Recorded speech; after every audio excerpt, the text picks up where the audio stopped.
Good morning. It's September 9th, 2022. We're opening the public session at 9:39 a.m. For collective bargaining on the Laredo Fire contract. We are working on the sign-in sheets and we're passing them around. One of my team members is running late, so we will I anticipate that she'll be here within the hour, and if so, we'll have her sign the sheet when she comes in. But before the end of the day, just if I haven't done it, somebody please remind me that we need to exchange the sign-in sheets and we need to complete that. Sure. Okay? And our end, just to make it aware that we're bringing in an alternate because one of our members didn't come in. Okay. So the alternate being brought in is David Gonzalez. He's sitting at the end of the table. Okay. Yes, and I know that there was a concern as to 24-hour notice or anything like that. The way that I see these negotiation sessions is that there's a lot of people that we have to bring to this table, and it's pretty hard to get everybody here because I have a lot of management here with me. And so I don't want to provide any limitations that would prevent us from getting the information that we need and having the discussions that we need to have while we're here at the table.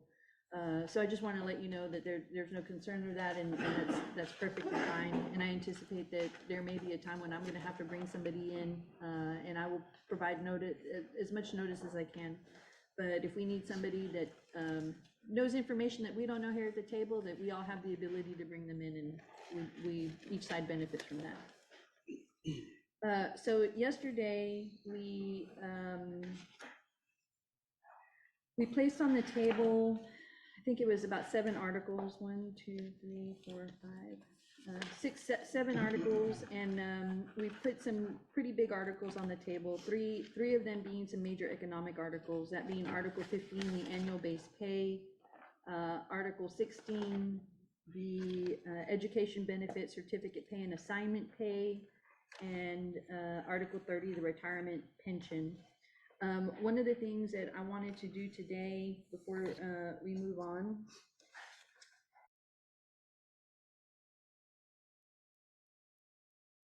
and some of these were counter proposals. The base pay, Article 15 and Article 30, the retirement, were counter proposals. Article 16 on the ad pays was a new article for changes that the city is proposing. What I wanted to present to you was we did a costing of all the union proposals that have been placed on the table, because we wanted to see, okay, how much new money will we have to commit to the contract for each of the 5 years, and then for a total of the 5 years in order to achieve what it is that you're asking. And that's part of the first analysis that we do. So I'm going to pass around.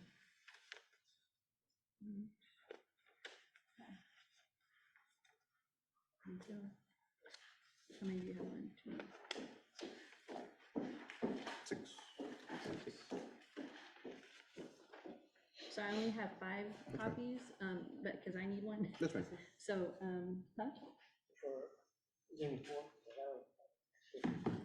do we have an extra one? Oh, perfect. Okay, then that worked out. 1, 2, 3. Okay, I have 6 copies. Escacho Sadio is not here, and then Ms. Gabello is not here.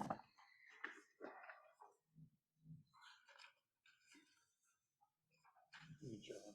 Bring them all over there. Good job. Yeah. We had an extra copy. So what we're looking here, and I'll let Jesus talk about the details, but this is just an overview as to, we analyzed all of the proposals that the union has placed on the table that have some sort of cost impact in new money to the current contract. Okay. And those articles, when we looked at them, were comprised of, the first one's Article 15, which was on the base pay, Article 18, which is the uniform upkeep, Article 30, which is the pension, and then Article 12, which talked about staffing. And we're going to go through each of these.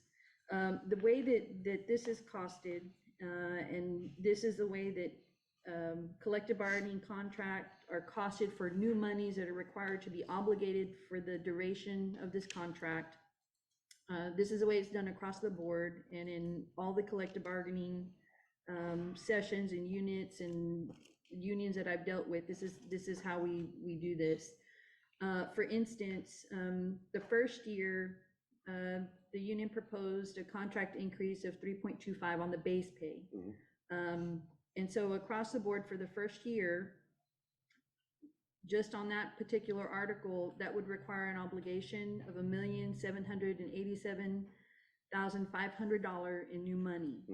You see that carried across the entire 5 years, because we need to make sure that even though that's the cost for the first year, that is a continued cost that goes through every year, that we need to make sure that we obligate and budget the money for, so that's new money that we have to find to make sure that it's sustained, and we sustain that obligation for that 1 year.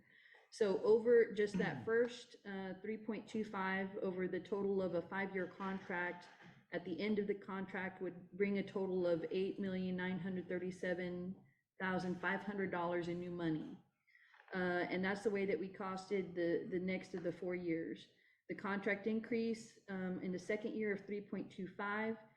In addition, that's an additional $1,840,000. So the total new monies for those 2 years would include the first year and the second year, because we would have to obligate both monies in order to maintain the 3.25 that we had already obligated for the first year, and to increase the additional 3.25 in the second year. And that's the way that it's costed throughout. The total for over the 5 years, if we were to increase the base wage pay by 3.25% each year, the total cost for that over the 5 years would be $28,003,066 in new money that would have to be obligated. I'm gonna let Jesus talk about the overtime ad pays a little bit more, but there's an addition, even though that there's no specific proposition or proposal that's placed on the table with regard to overtime or the ad pays. These increases, the 3.25, there's a cost component to that, because when overtime is paid, it's based on the base pay, which would include the ad pays. So when you get your gross pay, which is the base pay and all the ad pays, and you work overtime, then the time and a half is based on that. So when we increase that, that also goes to an increase in the overtime that's paid out. So, and I'll let Jesus talk about this. I think we're estimating it to be 2.5, and that's an estimate based, I believe, possibly on an average, and I'll let him talk about it, because we can never predict exactly, overtime can go up, it could go down, it could remain the same. So I think what we'll have to talk about that part. Article 18 on the uniform proposal, that one where you're proposing an additional $150 for the uniform purchase and an additional $200 for the uniform upkeep. These are, it's a lump sum payment or an obligation every year, so it's not compounding like the base pay. So this one you cost it just per year. And for each year, the extra $150 would amount to $61,550, and the uniform upkeep would amount to $81,400, for a total of, over the 5 years, $712,250,000. The requested additional pension contribution of an additional 2.67. That again is also a per year item that's only costed per year and is not compounded. And it does go up every year, because it's also based on the 3.25 increase that is on the base pay, because the 2.67 is a percentage of the firefighters' pay. And so the total, it starts off in year one as $1,125,763,000, and then it goes up a little bit more because of the increases. Second year is 1.16 million, the third year is 1.2 million, fourth year is 1.2, almost 4 million. The fifth year is 1.27 million, or almost 1.28. The total on that is, over the 5-year contract is $6,006,773. The last article that has a major financial impact or economic impact on this contract is the staffing article. The biggest cost to the articles that you have proposed is the minimum staffing, which would require an additional 40 FTEs. And that comes at a cost over the 5 years of $26,106,312,000. Then we've also costed the amount to add 5 new positions for EMS training. That would be over the 5-year contract, $2,813,186,000. Fire training with 5 new positions would be $2,813,186,000 or $186. And the ARF coordinator, adding 1 position, would be a total of $562,637. And the total for just the staffing article, that cost over the 5 years would be $32,295,322. So that on the estimated cost, you see the new monies that are obligated, that would have to be obligated for each year of the 5-year contract, for a total of $69,538,125,000.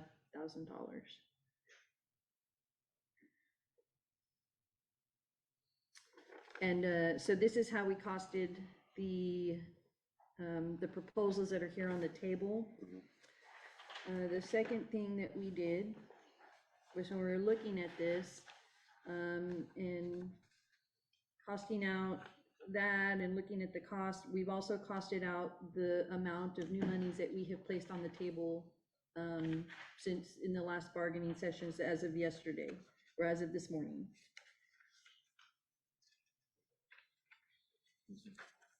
You have a copy?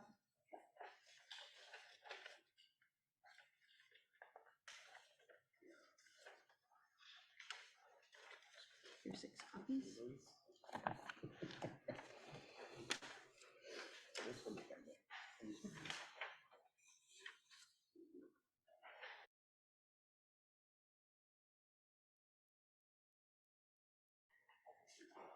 So we did the costing on the proposals that we have also placed on the table from the city side. And the major economic impact proposals that we have placed are Article 15, which are the base pay, Article 18, which is, oh, this is not it. You have proposed Article 18. We haven't, we haven't addressed that one. Article 30, which is the pension, and then we have Article 12, but we have not addressed that one either, because we're just using the same model in the costing that we had used for the union proposals. So what we have placed on the table over the and we're proposing the 5-year contract. Sorry to interrupt, but the $2,200, isn't it a one-time payment? So it doesn't carry over 23, 24, Unless 25, you're gonna give 26, it to us every year. Oh, that may be something that we need to fix.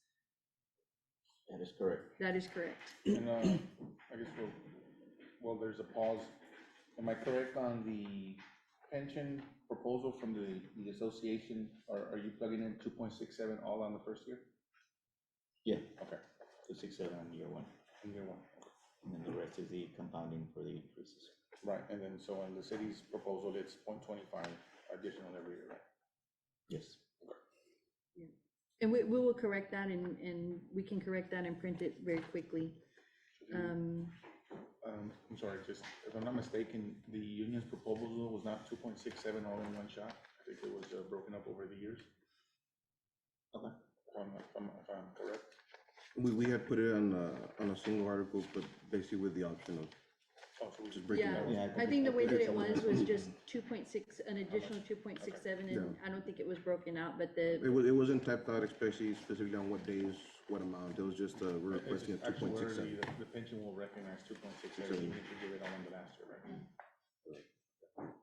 That was our intent when we proposed that. Right. We did propose one whole 2.67 Because they, with the option of just basically breaking Okay. up however. as long as and we can work on that. This is just so that we can figure out where we're at, and if we did the 2.67 in the first year all at once, that's what it would cost. And there's a way, if we can, as we negotiate the pension, we can play with the Numbers on the that. numbers on that, so. Then also what, you're basing the 2.67 on how many firefighters? What's the number of FTEs we're going with on all these calculations? What I'm looking, David, is I'm looking at the total amount that is contributed, not necessary number of firefighters. Okay. And then from there, I know what a 1% costs, and from there, I'm multiplying that times the 2.6. So I'm looking at the total pocket that we're putting in. Right now, Yes, at the current percentage, and then I'm coming up what a percentage cost is, and then I'm multiplying that times 2.67. I'm using both a spreadsheet, and I also use our software that we use for projection purposes for budget. So I'm getting those two numbers from it. so what FTEs are we, We have right now 430 actual. 430? The So these numbers bodies. are based off the 430. Yes, So it's slightly.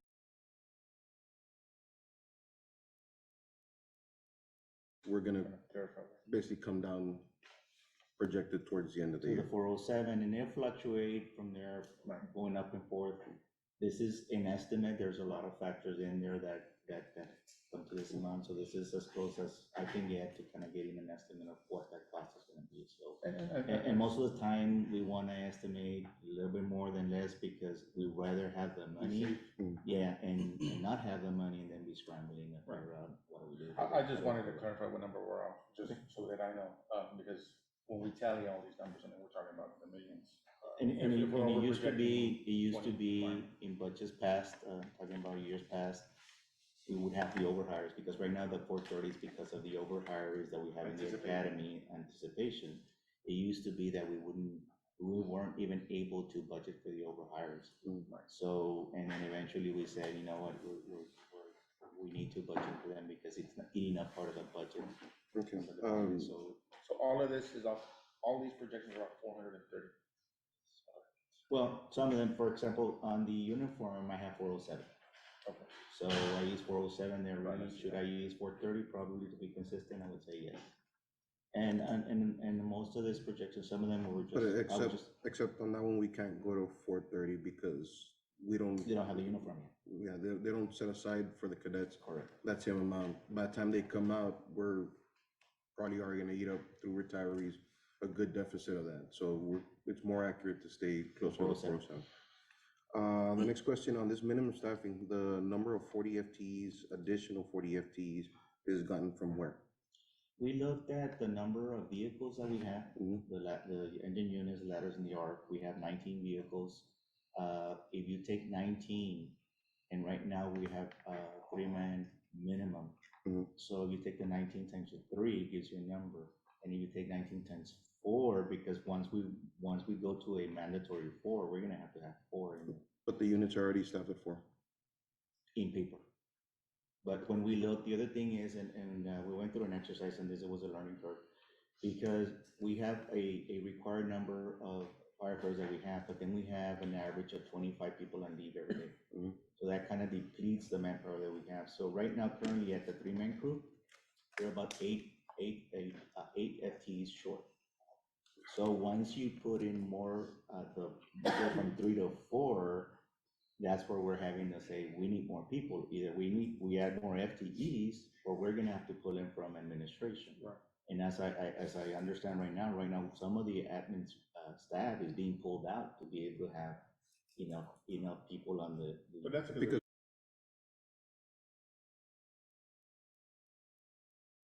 But if we toy with, So the big bulk of those 25 on leave, 18 of them come from the annual leave vacation article. We tour around with that one. Essentially, we could decrease the amount. You So could, if we if can you- reduce the amount of people on leave, then if we cut it by 10 or 20%, then it would reduce the figures, right? Yes, but like I I mentioned. guess as a meeting to come. Well, that's come something that around. has to be discussed, because, Right. for example, right now, if we just change that word, then we have to put 4 people in. Right, right. And if you got 25 out, and then, and you're already short 8, then that's where we came up with at 40. Actually, and it's a little bit less, because we're taking right now, I think some of the people are anticipating they're coming in January. Right. Because we're gonna have more people in there, so, but it will require more bodies to make sure we have enough people in there. Right now, if we don't, but we're still we're striving to have a 4, and we have 3 at a minimum. But once you change our word from strive to shall, then you're already committed, and we have to do whatever we need to do, either by hiring more FTEs or by hiring more overtime.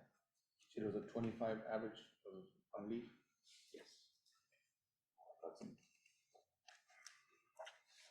And I just, We have a. Does this include only line personnel, or are we looking at 8 to 5 personnel? as well? No, I think it was a line personnel. Or it might be in total, because we were looking at total required, I think the per shift was about 106 required. So, and then from there, we were taking a 25, and we have some spreadsheets on that, and how we arrive those numbers. If you all But want also, to those look at it. those 40 wouldn't be affected by the extra 11, the new proposed. Those, I wasn't sure if that was just moving staff around or additional, so I went ahead and tried to cost them out. Because I assumed it was additional, so that's one question that we had for you, is that personnel that is moving Well, or the thing new is, personnel? the thing is that UFEs. they're already being moved around, like it's already, They're working there right now, but the contract doesn't reflect it. yeah. So our FTEs don't reflect those positions. Those positions are already there and being filled by personnel. But did they move staff from admin to fill them? No, they moved staff from the line to fill. okay. To So- fill the need that the department needs. But- as far as So like is the arson rate or proposed, level. is the proposal on those extra 11 for new FTE positions? To recognize the. Or just to- It would be new, it's to recognize those FTEs that are there now, working there, because the contract says, say, 4 for prevention and 4 for investigators. But currently, say they'll have 12 or 13. And they've been running this way for years, because it's, there's just not enough investigators. So all the proposal is doing is to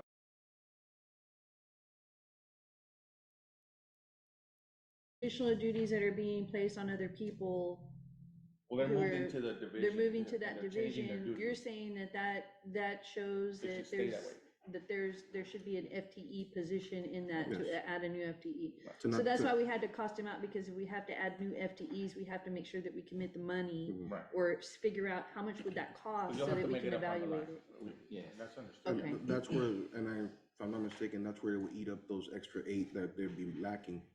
Because if the positions were to be filled either on the staff or on the line, you wouldn't have to account for both. The people are already there, except you can't split them. So we're just staff one or staff the other with new positions. On paper, we staff all the trucks appropriately, 4 to 5 people on them. The problem is, we steal people from the line to do other duties. You're because covering they're you're covering the people on leave. Yeah. Well, no, not on leave, the need for. Administration. For the administration. Administration. 'Cause Oh, there's- they move them there's all no- from suppression to Yeah, administration. because there's a need there, so Yeah, they because shift there's, them in. the city has grown, but the FTs have never grown with arson investigators, inspectors, Yeah, it grows for online, but not. training, we steal from the line to cover what we need to do. In the admin side. Right, which brings up, if we could run some extra cost analysis as far as. Sure, and that's why we're having this conversation, because number one, we want to make sure that we understand the proposals. And then, because, these conversations are important, because we're, in these estimates, there's some certain assumptions that have to be made based on the objective numbers that we have. Number two, it brings in, the questions that you're asking are extremely important and relevant, because it's not just an easy cost. There are a lot of factors that go in here. And if we need to talk about those factors and kind of iron out any inconsistencies or misunderstand, or just put it out there so that everybody can see the numbers, that's something that we need to do and that we're willing to do. And that's why we're starting this process and bringing up those questions like that are very important.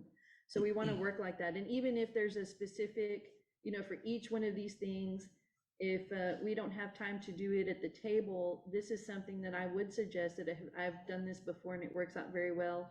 We have subcommittee of a couple of people from each side, meet, go over the costs and figure out, make sure that everything is agreeable based on the objective numbers that we have and the formulas that the budget and finance use.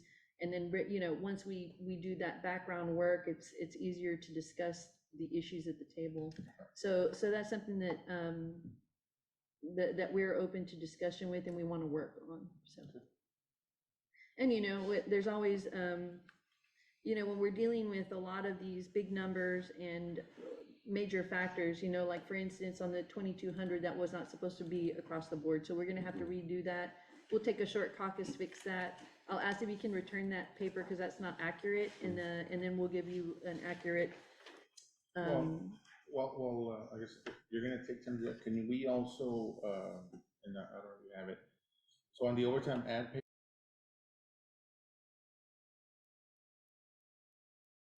What's included on that overtime? Okay. And let me, I guess I'm glad you're bringing that one up, David, and Roxy and I kind of talked about that one, and we were trying to estimate that, but in all fairness, you're not necessarily asking for new overtime. It's incurred because of the shortage of personnel in there. So it's something that what I'm gonna do is I'm gonna pull it out of there and just move it to the bottom for us, for our purposes, because it's not that you're requesting additional overtime on that. Well, and my point is, Roxy and I had talked about that, but I failed to move it out of there. but even with that number, there's and I don't know what the percentage breaks down to, but there is we know there's hours of overtime where, say a city councilman has an event and we send out an ambulance, a couple of people on overtime for fireworks displays, some arson investigators, and they pay for that overtime out of their discretionary funds. So overtime in that manner, or a WBCA event where the city is allocating resources that the city is recognizing as a cost to the city, and it's not a request from us, it's not staffing shortages, it's a whole other amount of overtime that's just done because the city's has decided to take action on those issues, and that's fine. I just wanted to know if that overtime is included here, or are we going all on It's what's on the line, like from.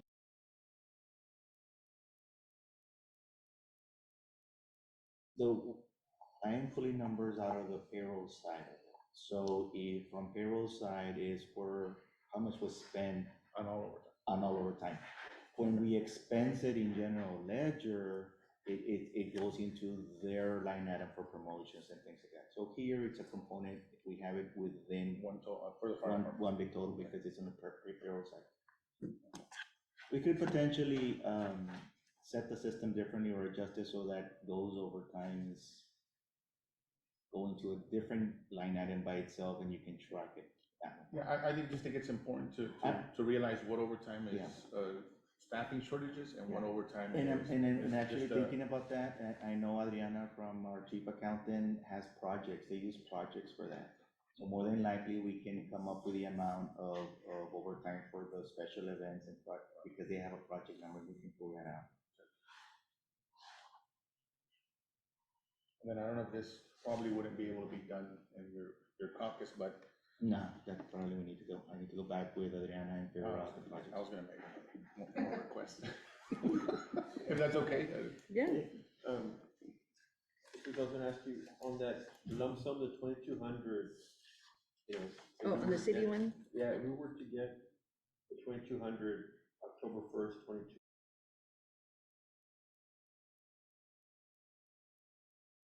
The total? Yeah. What I'm getting there, and I'm using the 430 individuals, 430 times the 2,200. I think that. So you're, adds up to you're, 946. And then you add the 28% on benefits, Okay. the pension, social security, all the other amounts. And I'm kind of lowballing it there on the 28%, just to kind of I do wanna capture something, so.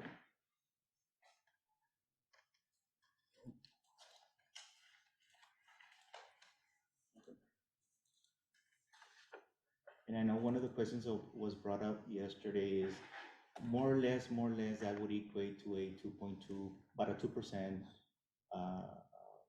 increase percentage if you were to convert it into a percentage.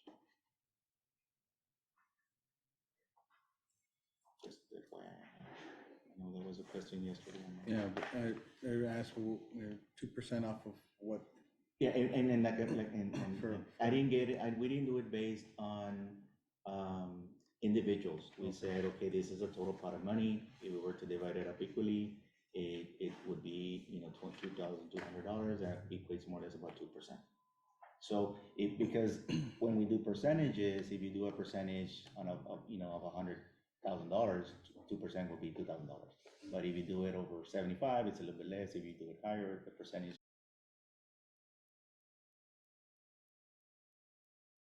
is out to about 2.2%, but we're not looking at one specific rank to come up with a $22,000. And one of the things I mentioned yesterday, like for example, the city employees this year are getting $850. So we wanted to do something more comparable, getting to a 1.5%, 2% amount, not necessarily the amounts that we've done in the past, like for regular employees. I think last budget we did 1,100. This year is 850, and it's only for employees that are under $17. Trying to help the lower employees. Even the raises for them are, for example, the proposal were one thing on this, that budget. Under which one? For those underneath the $17 an hour, the raises were, the percentage raises. They were all the same, except that they're getting that additional amount. Okay, that's what it was. And On these analysis, I guess, will probably be for the next meeting or? whatever else, I mean, we'll try to get them right now, but I mentioned if it's something that I need to run reports either from finance or accounting, sometimes I use IT for some of the queries that we need to do, so probably more likely be for our next meeting, but I can definitely start working on You want, whatever, visit them later or request? Yeah, and what we propose to do is if we can get some of that information today, we will. If we don't, we're not gonna wait until the next meeting to present it. We'd be happy to send it over so that we can maybe even have a subcommittee in between and start discussing it. I don't think that we need, if we wanna start having those discussions or make sure that you have all the information that you need and information that we need, we should have those discussions to get the information before we have the next meeting. some of So the we can items work I on. might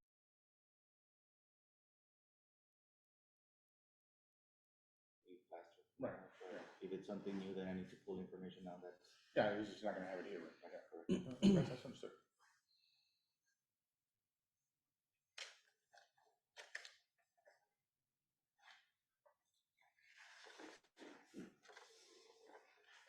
Do you have a list of the things that are being requested? or No, I going on? haven't, that's what I was asking you. You Do want you to know go what over would it now or we be, can you do know it? what would be really helpful is if we have it, put it in writing, so that we make sure, we can check it off. I don't want to miss something. If maybe I didn't write it in my notes or I didn't hear it right.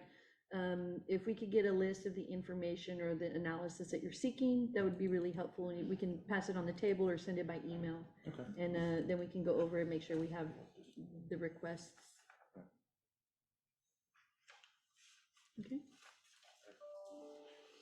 Okay, and we're gonna need to redo the, correct the city one, because that's going to, those numbers at the end are wrong. I corrected that one already. Okay, so we just need to go print it out. Yeah. But before we do that, I have another, item that may help.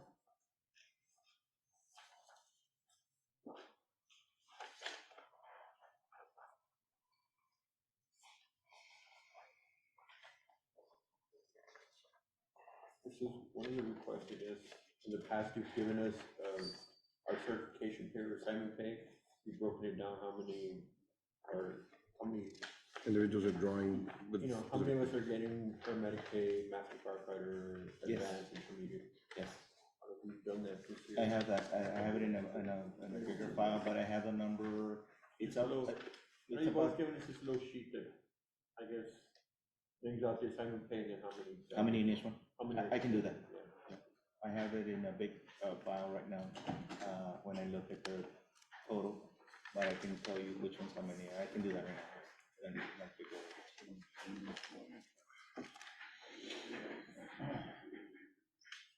This is a cumulative register, fire department register, the actuals that have been paid out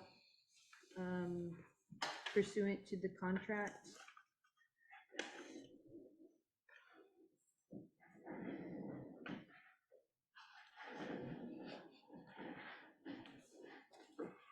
And Jesus, when we're saying total estimated contract cost, does that include all the below? That includes the gross pay plus benefits, which is the 57,000, plus the 1,063,000 for the insurance for the retirees. Okay, And there might be more costs, but this is a working process as well as we're trying to get like a total cost. And most of it is gonna be from personnel. So the only one that's not recorded on payroll side is that 1,063,000, which is coming from that annuity fund that Linda mentioned yesterday.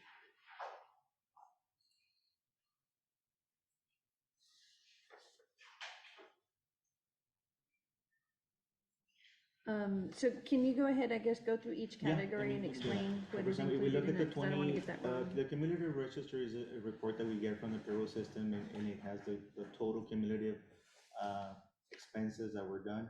And we have 4 years going back to 2021, 1920, 1819, and 1718. If we jump to the first one is a 58, which has the 1,063,000 in the gross and benefits. The 57, 106, 770 is the total plus the benefits that we have there, which is the 42, 569, 187. That is the gross pay that is paid to employees. And then we're adding the benefits of a 14,537,583, 583, and that would be the expense for the city. What is included in the benefits category? Benefit category, you have your pension, you have your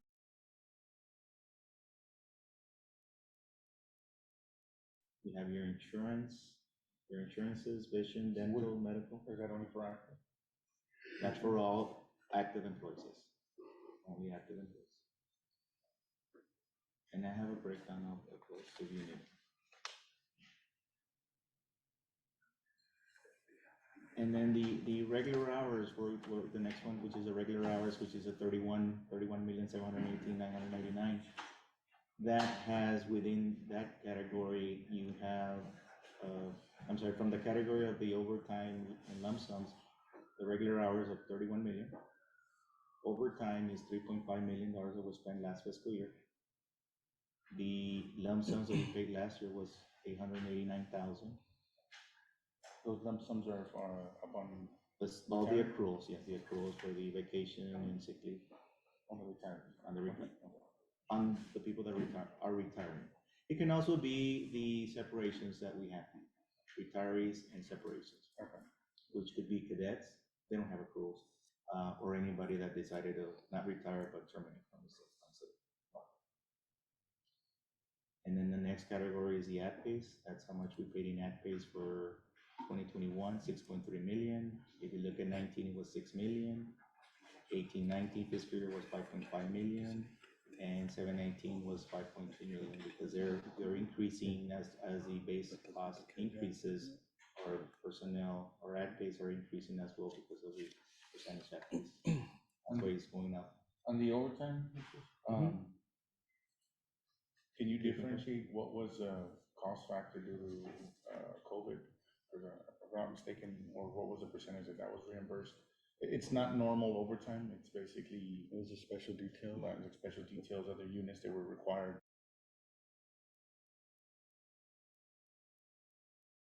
$1 million. About $1 million. So we don't get a true picture of what the Well, regular. I believe this year, we're pretty much in line, close to getting to the 3 million as well.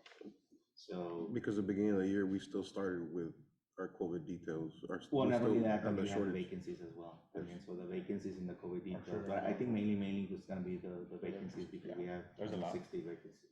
Yeah, it's unusual patterns of overtime due to the amount of shortages that we have. And I can get you breakdown as to we have, all the overtimes are coded differently for vacation, sick leave, special events. We don't have one for COVID, but I know that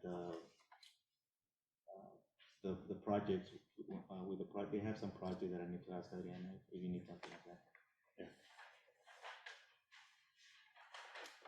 And then we touched on the benefits already. And then the last thing I have here is the average ad pay. So what I did there is I'm just getting the ad pays divided by the total regular OT, which is 36 million. And it's just giving me an average overall of 17.7. The year before that was 17.3, 16.8, 16.5. And I know that's why I use kind of an average for that pay is about 17%.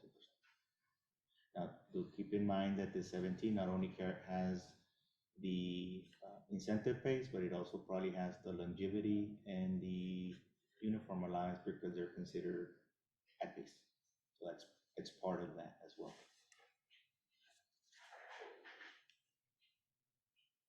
You're talking about the uniform upkeep or the uniform purchase? The maintenance, because the purchase is done through AP. The upkeep is done through their checks twice a year.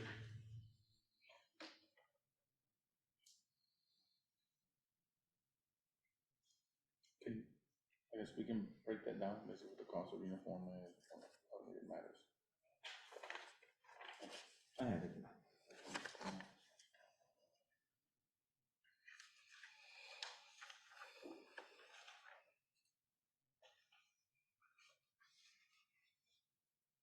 For example, the uniforms. Is there a reason why it's considered an ad pay? The way we have our system, we have hours, we have ad pays, and then you have your benefits and your deduction categories. So it's an additional pay, it's an ad pay in the system. We also consider it an incentive pay as well. Does it have to be an ad pay? They've been like that since I came in 26. You want to reprogram?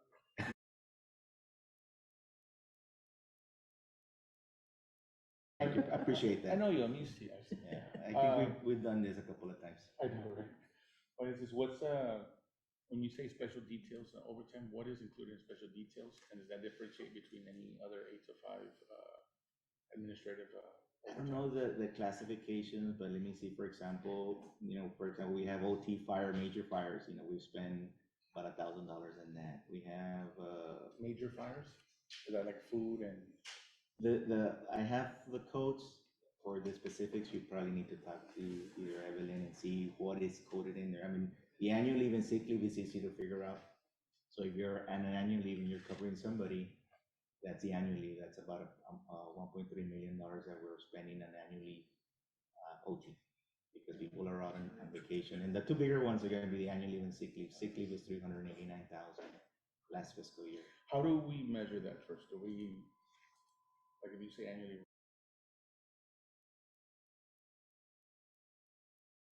We do it in both places right now because we're still utilizing executive time and our AS400.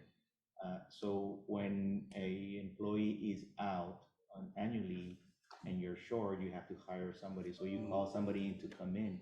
He gets quoted OT because he has to be paid OT because it's an additional shift. And he gets quoted annually because the person that was out was on annual leave. So it's a way for us to kind of see where the overtime is being spent. And what was the amount on the annual leave OT? 1.3 million. 1.3 million, and then on the city? 400,000. 389. Around 200 weeks. And that's for last year, for 2021?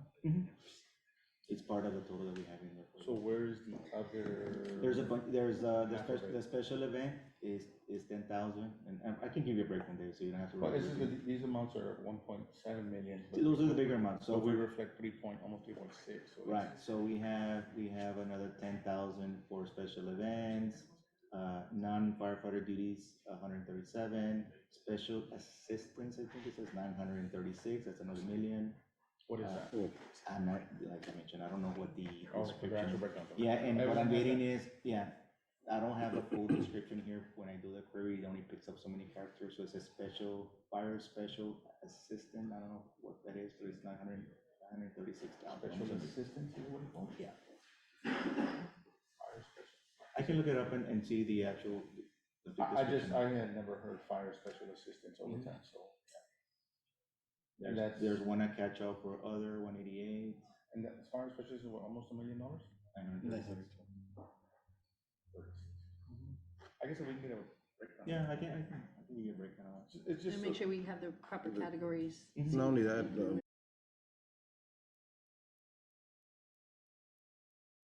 assistance and all this other overtime, did the city not receive any funding from CARES Act in order to do the special details when it came to any type of COVID? Yeah, they did get some money for that, and I know that Adriana did do some reclassifications of those expenses into those grants. That's what I'm saying, but all this is still including that. And some of those without- can include the events where council's discretionary funds are paid for that overtime. This If is that's a total quarter from million, payroll, it's a how quarter much was spent on each of Right. the. And the reasoning is, on the breakdown is so that, like I said, we can adjust other articles that could diminish some of the overtime. So that'll, so you can recognize it like cost savings or maybe even the lesser projections as far as how much is paid under the overtime. We know there's a lot of moving parts to the overtime, that's why I wanted to get a more up-to-date explanation Sure. of what it is. Okay.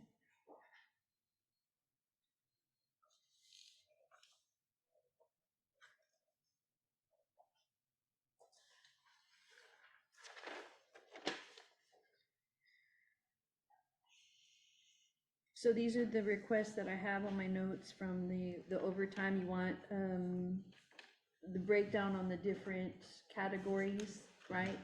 And, to see what's included in those, different categories, like that fire special, we're guessing it's assistance, or I don't know what that is. We'll have to look at that name. I mean, we know there's a uses that the department administrative has put in place, example, large fires, they'll send Okay. another individual to take food and Gatorade and stuff like that, since we'll be out there for over, 8-10 hours. Sure. And I know most of those, if not all that personnel is a 8 to 5 administrative employee, so they're coming in at night and they're putting in 4 or 8 hours overtime. And as far as an increase,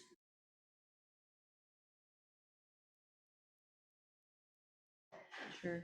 And then the other, and it goes to the question that you both had with regard to funding, is whether we can differentiate between COVID details, special projects, and if we can detail anything- where that funding is Yeah, coming anything from. that because triggers if it's- outside funding apart Right. from our If there's regular general grants or fund. the CARE Act or something, that's money that's already there, and we need to figure out how, and if that was for a special, if like more the in COVID detail, detail. if we can do an administrative side and then on this 24/48 side, and then those broken down into, because each one of those are gonna have their different categories, and they may overlap as far as like an 8 to 5 personnel helping at fires, but some of the articles can touch on those and either eliminate or shift duties as well. And so we can pretty much not zero out that line item, but special assistance, if that's $1 million, I'm gonna say that we could probably shrink that number dramatically. Okay. If we were able to shift some things around, it will not be a cost to the city. Okay. Or they might be passed on from like the immigration project that we've been doing Right. since October. Yeah. And then that's what I'm saying, there's a lot. I'm sure Special there's a lot in assignments. there. Yeah, special assignments. Yeah. Yeah, that's another one. There's overtime, I think it's on a daily basis where Being triggered from a special detail. that's assisting where- for the influx of immigrants. But I know that there should be reimbursed 100%. And that's one area we've discussed in the past where the department has taken on, I've never seen it included in the proposal to, the city goes to DC, but the federal government does pay for a lot of services that the municipalities asked to perform. And we haven't really gotten a true cost analysis of how much work we do. Because a lot of times it's just hidden, we'll send personnel that's active personnel at a station or an ambulance. But I think it should be, hey, we're doing a federal government task, the federal government should reimburse us for that. And whether we shift it through overtime or we send personnel that we have working on a daily basis, we're still performing major roles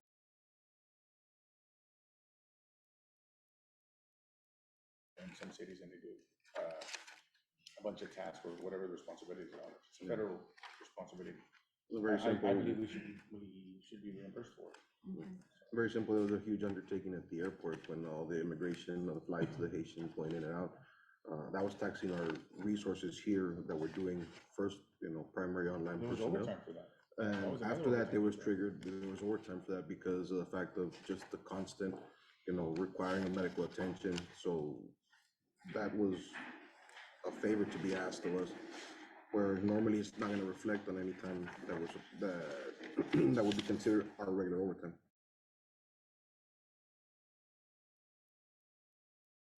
Instances where there's reimbursement, but the city still has to pay out that money immediately. Mhm. And, we have to evaluate how long those reimbursements come and how easy, or if we are getting all of them. That's another factor that That's a we very need to good look point. at. We have not gotten reimbursement for some of the special detail that was provided, and I think it was over $300,000 that we were waiting for. So that's Yeah. another factor that we need to look at also, because, even though they say they may reimburse it, They don't. we may not meet all the metrics that qualify for the reimbursement, so we need to look at that as well. But the city has to pay that money, of course, when we have to pay the paychecks up front. Right. So that's money that we have to make sure that we have budgeted in the case that we have to pay it, and the possibility that it doesn't get reimbursed in some Right. instances, so. And this came up at the beginning of COVID, we met with, you know, Mr. Aegis here. The association has never taken a stance that we wouldn't assist or go to work. It's just, now that the pandemic's gone, prep for the next one, we try to put the wording in place so that there is no confusion, there is no difficulties or the perception that the union or the association is trying to stop responses or us to be involved with what our job title is. We're just trying to narrow down or kind of a quick synopsis of how it should be rolled out, how these individuals should be requested to come into work, who should be doing what, and how it would pay out. And that boils down to being able to break it down. Is it something that can be reimbursed? And if it is, I understand that equal payroll, but in that 3.5 million, probably a million, 1.9, that you should be either reimbursed or it should be paid by someone else. I understand the city has to pay out first, but those monies should be coming. But, This- okay, but we're talking about numbers before, just to show you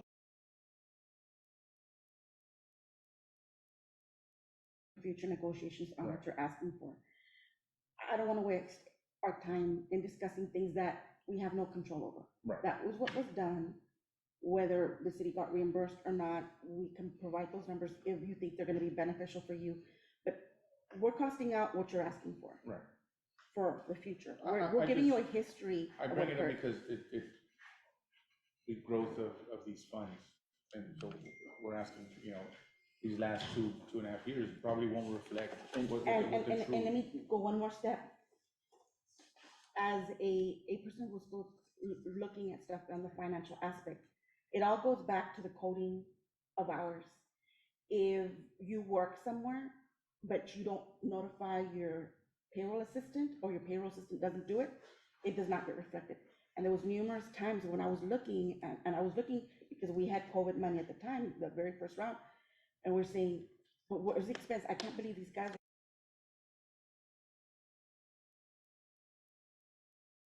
The numbers are only as good as the people putting them in. Reporting. And that's why I brought up the executive time. We know there's multiple tabs that need to be added as far as what I could put down as a supervisor, when my personnel comes in. I've called, like, what do you want me to put this down at? Like, none of these meet the criteria of why the individual's out. What I've been told is it's a work in progress, we're working on it, and this is why my question is, like, what is this breakdown? And I Where's guess it let coming me from? clarify, because that's not accurate, David, referencing the same codes that we have in the AS400 are the same codes we have in executive time. Probably what's happening is when in the AS400, the payroll girls are mainly the ones entering it, so they probably know which ones to know. And now that you're in the field and you're trying to do this, and you might not be, so there might be some training or some, Well, we need to do on that. I'll give you so an that- example. But it's the same codes on both sides, the S400 and Executive 10. Well, what, I'll give you examples, what is the association you coded on this, as far as when we break down? There's a code for associate businesses. But in executive time, it doesn't exist. It should be in there, and if it's not, it's probably not active, but it's in there. Okay. So I'm glad you, and it's not used very often, so we might have not used it yet on the folks that are on executive time, so that I just need to activate it. I'll double check on that one. And I bring that up because once overtime is triggered, I can have 20 individuals on vacation, but yet I won't code the overtime there yet. And then once the first individual goes on association business leave, as a supervisor, I can make sure that the overtime will reflect, oh, it's because it's the association business leave. So when we look at projections or when we look at our trends, it'll show, wow, look at all this overtime for association business leave. And that may not be the case because you're allowing the first 20 to go out on vacations because there is no overtime.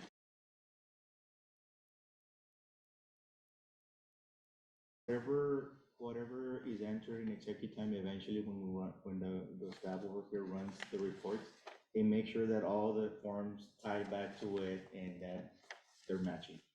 So they should be getting quoted correctly. If you misquote, they should be picking it up over there.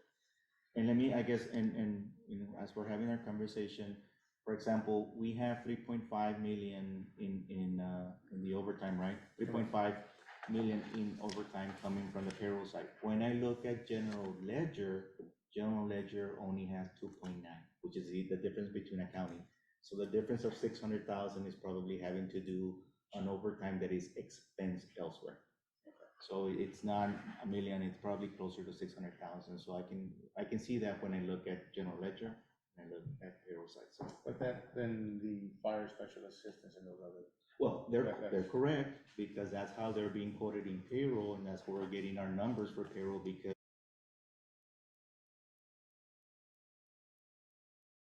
know if we're gonna get reimbursed or not from somewhere unless we know it's a specific grant, like a safer grant or something like that. So we still need to do our due diligence to make sure we're budgeting. No, and I understand that.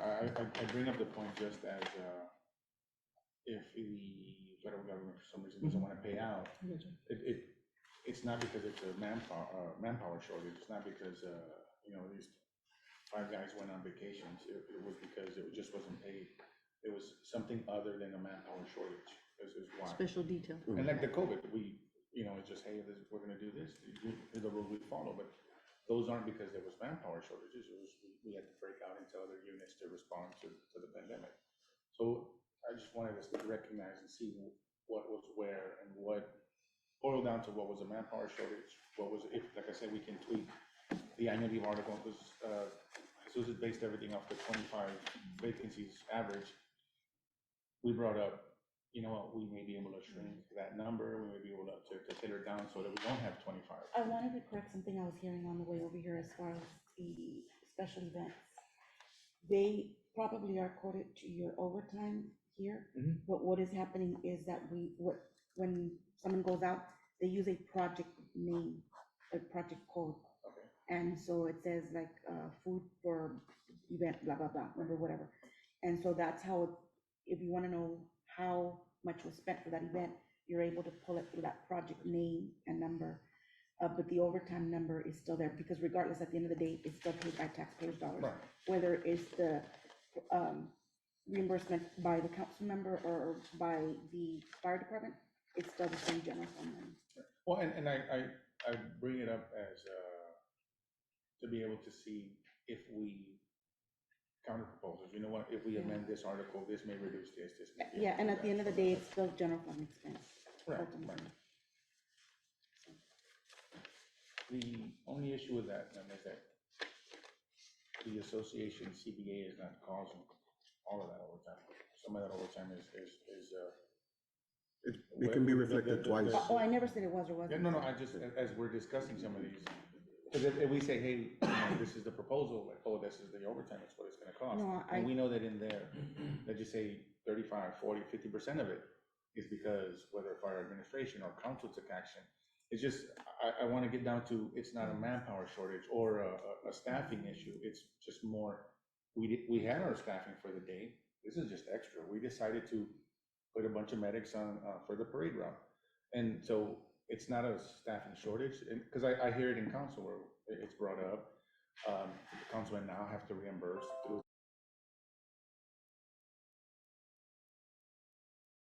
Yeah, David Gonzalez went on sick leave. It was because David Gonzalez was hired I to think staff a that's one of the, separate. smaller, causes of overtime, what you're saying.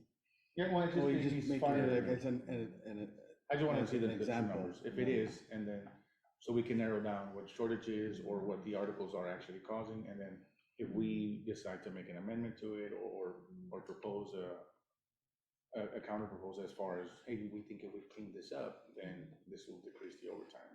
So it's just, us trying to assist in Oh, that thank area. you.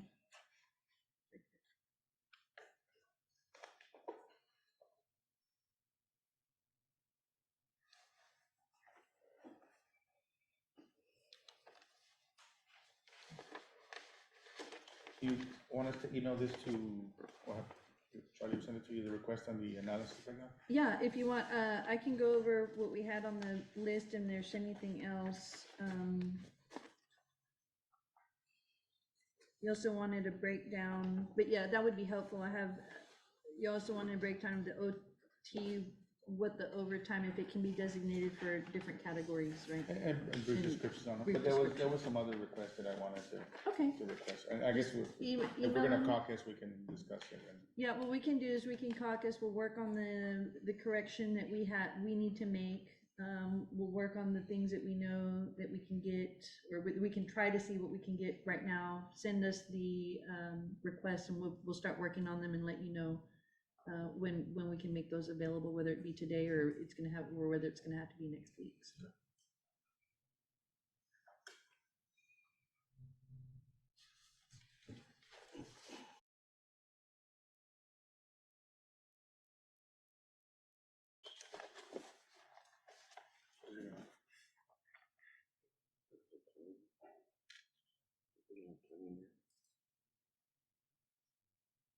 So that's what we have for right now. We need to caucus. I don't know if y'all had anything. We'll work on that list, you I can need to email work it on. to you. Say that again? We'll work on that list, I can email it to you about the Okay. request of the different one. You're also gonna recalculate the. I'm gonna cost? correct the city's proposal, the cost. Mhm.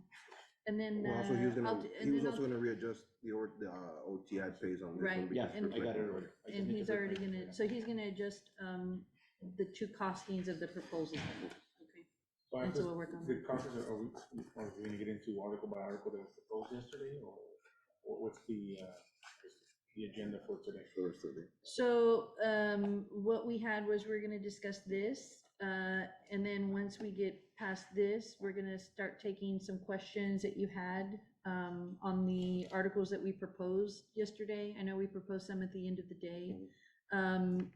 Yesterday, we had asked at the end whether you anticipated, and I know we didn't have a lot of time, but it was towards the end of the day.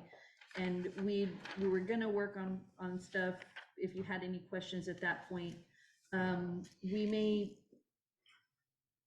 We can discuss the articles, the questions that you have, and then if you need specific information, like you're requesting right now, that I would anticipate that we discuss what information you want so we can prepare it for presentation and pass it along again.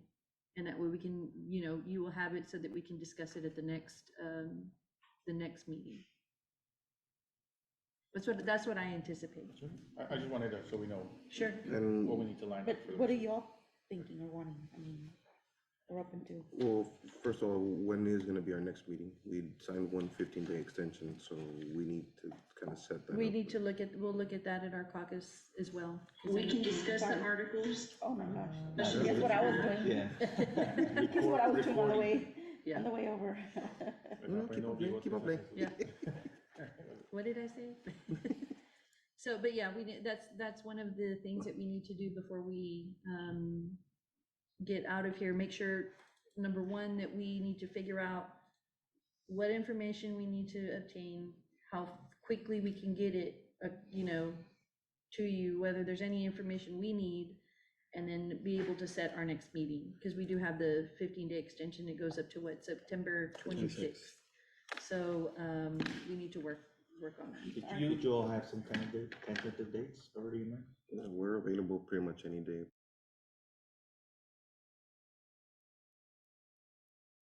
So I'm sure you have a list of our articles of our proposals and what you propose as far as Article 15, 16, 17. Do you have basically a timeline on which ones you want to handle first? I mean, after we get through this, and it's just so that we can make our caucuses more effective, we'll know coming up is Article 3, 4, and 5. So we don't spend caucus time Well, working on Article 30. I think that you had wanted to discuss the Article 15, we haven't really, I don't know if you have any questions on any of the 7 articles that we proposed yesterday, and we had and of the 7 articles, we had a proposed TA on Article 6, the management rights. So you want to go over those So- 7? We'll caucus break out, well, the request and then those 7, and then when we come back. Yeah, because we worked on kind of proposal for 3, 4 of the articles yesterday. So we're looking at, you know,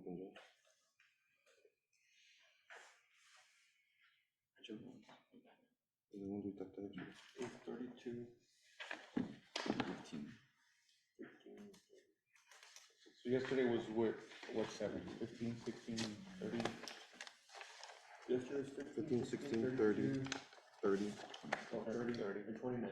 29? And what were the other 26 two? and 26. 26, so there's one missing. So it's 32. The proposed Article 6 to TA. Oh, so that was TA. No. No, No, it's a it hasn't been TA, proposed. it's proposed. So it's 6, and 6 is the other one? Yeah. Okay. Most of these, this addresses most of them, right? Yes, and that's why we put the proposals out there. We are talking about the information because it's going to be needed for further discussion. We just wanted to make sure that we had a productive discussion on it. And I know that there's probably going to be more information that's going to be needed and requested. And when it is, we want to make sure that we have the correct information that's presented in a way that's understandable, you know, because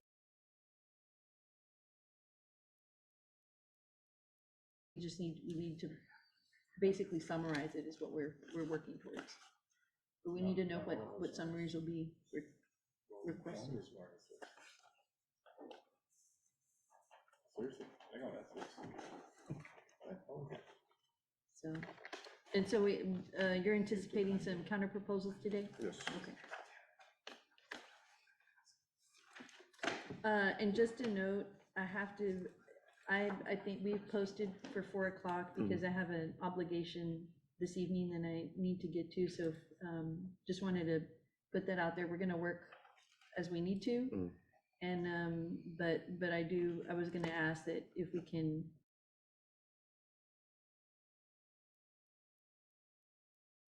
I can make my obligation. We just make it as effective as we can from here until then, so. Sure, Yeah. yeah, and we'll start working on our end on that stuff. Oh, is it still on? It's on. Oh, before we leave. I was about to ask. Yeah, Ms. Cabello came in and signed this, and I've reviewed it. Just needs to be reviewed and then finalized. Now we can focus.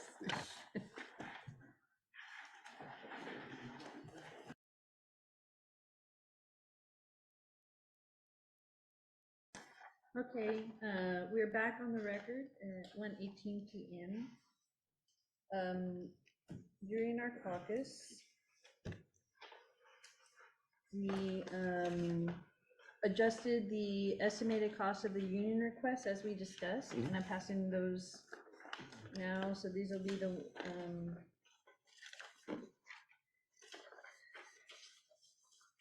adjusted estimated cost presented at 1:18 PM. And I'm doing this just so that we know which ones are which, because we had one this morning and this is the adjusted one this afternoon.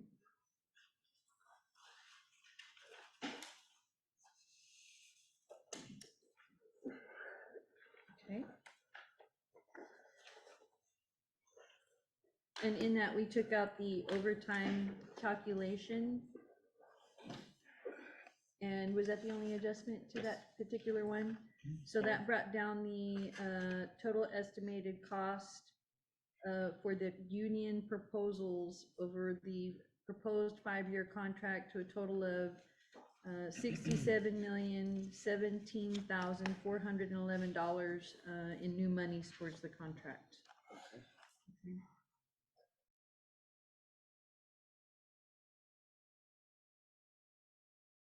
Can go over this one on the cities. Oh, it says union request, but it's for cities requests.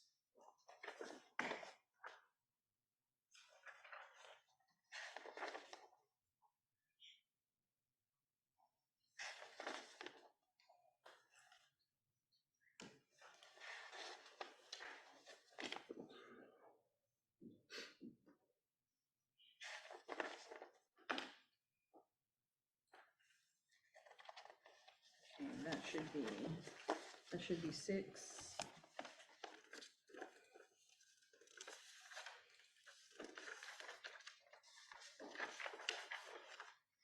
And just note I had to correct the title because it's the estimated cost for the city's request. If y'all would do it here, right there, it's supposed to be city's request.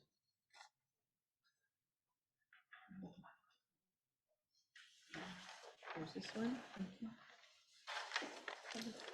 And this is the estimated cost of the city's request presented 9/9/22 at 1:21 p.m.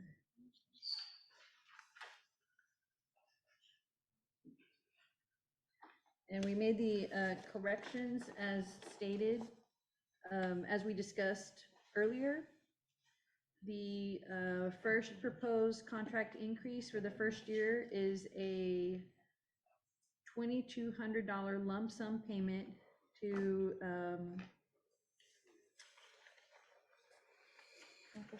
the firefighters. That did not include the cadets, correct? Our proposal on the lump sum, I'm doing all FTs. all FTs on the lump sum, okay. Just for the calculation purposes. So For the calculation, okay. So that is a total of $1,210,880. And since that's a lump sum payment, that is only an expense that is experienced or impacts the first year. So the total for that is that sum. The next 4 years are different increases. The second year of the contract, the city is proposing a 1.5% increase in the second year for a total cost, or for a cost of $825,000 for each of those 4 years to maintain that increase for a total of $3,300,000. The third year, the city's proposing a 1.5% increase across the board, and that is for an additional increase or additional cost in the third year, fourth year, and fifth year of $837,375, or $837,375, for a total of $2,512,125. The fourth year, the city is proposing a 1.75% increase on the base wages for a cost in the fourth year and fifth year, each of $852,000.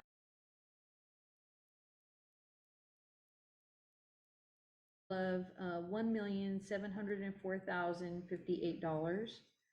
And the fifth year of the proposed contract, the city is proposing a 2% across the board base wage increase for a cost in the fifth year of $869,070.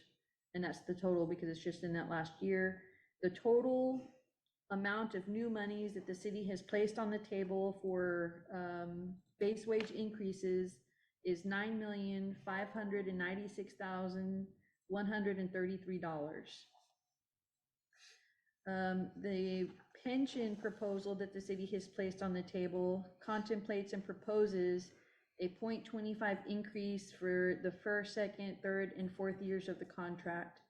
In the first year, that would be a total cost of $105,409 for each of the 5-year proposed contract. The second year,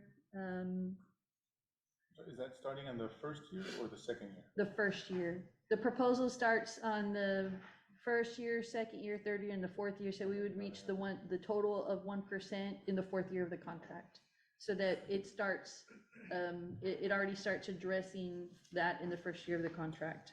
And that total for those, for the total of the increases on those in steps to up to 1% from years 1 through 4 of the proposed $501. So the amount of new money that the city has placed on the table in its proposals, in its first proposals on the economic issues, total is at an estimated cost in total $10,661,333. So we understand, we've analyzed, we've understood that you have placed those, and we're trying to evaluate what the city can afford, what is fair, and what is a fair and equitable wage and increase. And these are the numbers that we have come up with, which amount to, for the wages alone, just the base wages, it's $9.5 million. And for the pension, it's right about $1 million. So those are the proposals that we have placed on the table. Will you be accepting counters right now? Or? Well, let me finish with the stuff that we had, and then we can go through that. One of the other items that y'all had requested that we were able to pull up fairly quickly was we were looking at the ad pays, and you wanted to know about how many FTEs were getting each ad pay. And so we were able to pull those numbers up and have it for you here.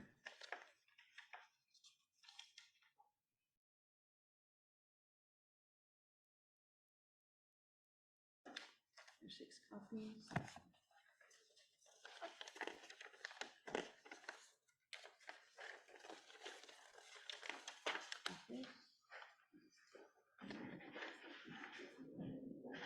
One for Jesus, this one.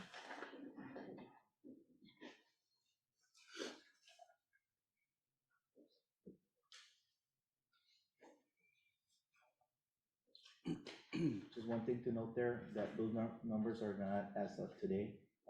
The query that I have is already about 2 months old. So there might be some movements here and there, not some people that have moved. Nothing major. Yeah, nothing, they don't move that much.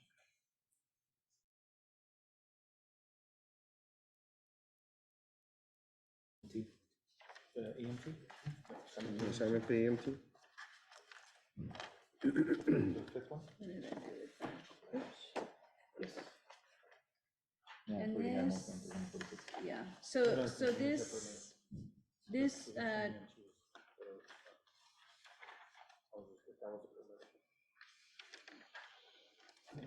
so this chart goes hand in hand with the earlier chart that we provided, the fire department cumulative register.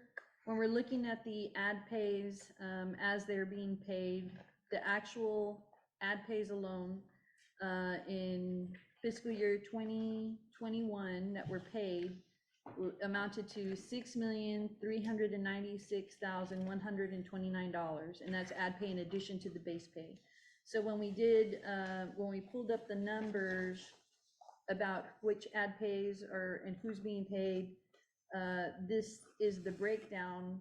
There's one district chief getting an associate degree ad pay. There's 109 firefighters receiving the fire advanced certificate ad pay. There's 8 firefighters receiving the instructor ad pay. There's 10 firefighters receiving the arson investigator ad pay. There's 346 firefighters getting the assignment pay for EMT. There's 3 district chiefs getting the ad pay for the bachelor degree. There's 88 firefighters that are receiving the ad pay for an intermediate fire certificate. There's 108 firefighters receiving an ad pay for master fire certificate. There's 2 firefighters that don't include the district chief that are receiving ad pays for an associate's degree. There's 15 firefighters receiving the hazmat ad pay. There's 12 firefighters receiving the ARF ad pay. That's the rescue people, correct? Yeah. Well, that's the airport Oh, rescue. airport rescue, excuse me, that's just the airport rescue. And I just wanted to clarify that because there's a rescue team later on. So, and then there's 4 firefighters receiving an ad pay for the bachelor's degree up to the cap, which is at the highest level. There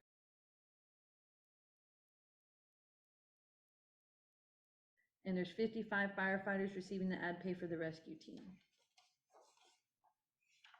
How many firefighters have 2 ad pays? Of the total? That information is not there.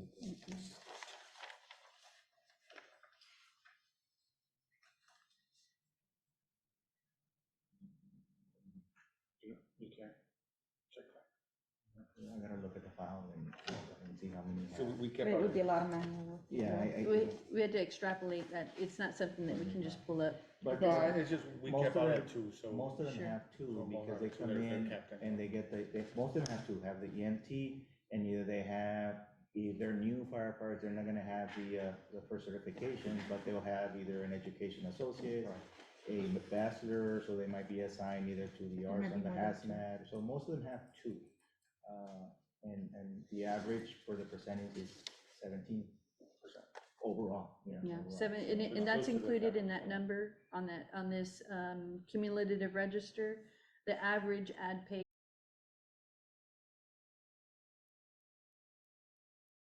If the majority are mostly getting the 2, but we would have to extrapolate that data.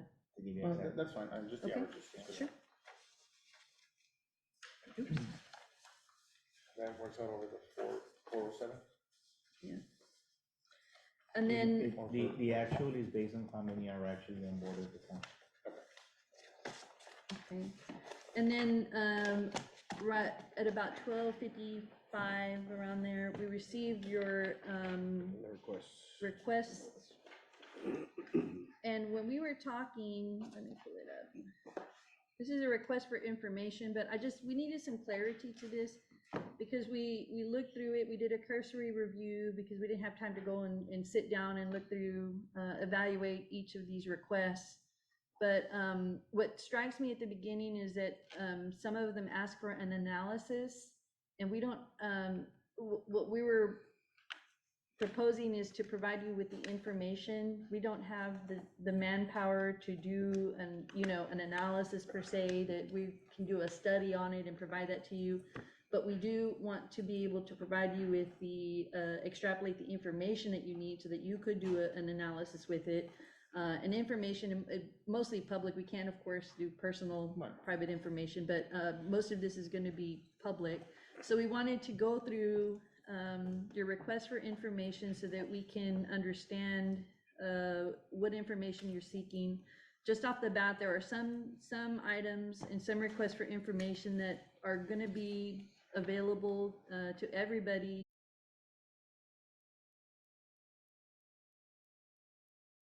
Site.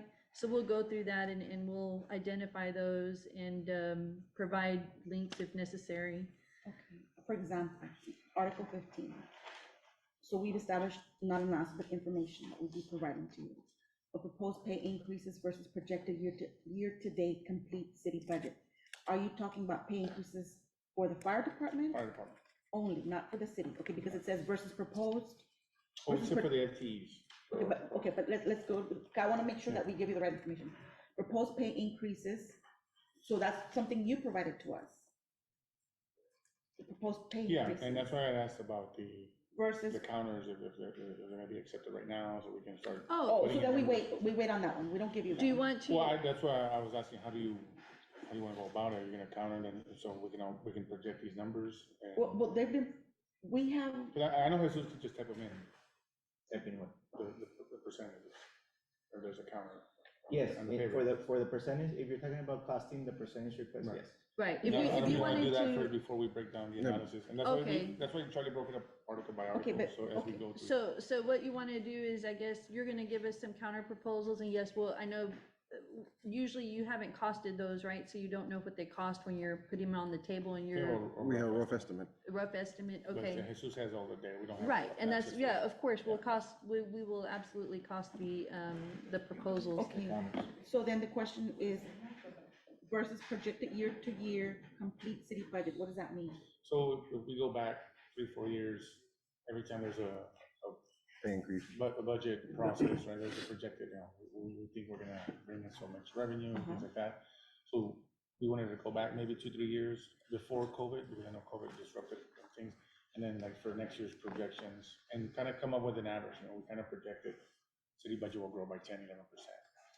So then we wanted to basically, Like a forecast? right, and then go back and forth so we can see what the raises are, what our percentages are versus the city budget increases. A lot of times it just takes from the general fund, but as a city as a whole, if we're increasing by 10% annually and the projected raises are, say, 1% raise, okay, well, that's X amount of dollars versus the growth. So we can get a better understanding of what the future counter proposal would be if not accepted, things like that, see where we're going, where we've been, and then kind of project off of that.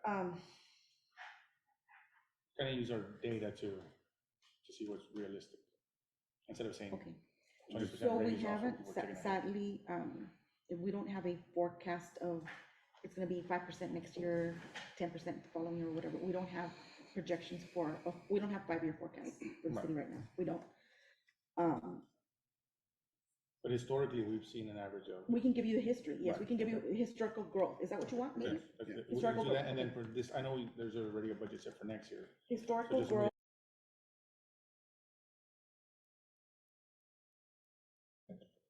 that would be, that, okay, And I know it's, we can give you that, but you're not gonna be able to do that because it gets very technical. There's capital, there was accounting years right, where, GFOA said include all your capital outlay into your consolidated, then take it out and put it somewhere else. And so you're gonna see a lot of skewed numbers, which is not gonna be very, I'm not sure what you're gonna use it for. It's gonna be wasteful for us to have to derive it and give it to you. And then there's so many technicalities in and out because we have enterprise funds, special revenue funds, internal service funds, Right. retirement fund, as an example, that are so skewed.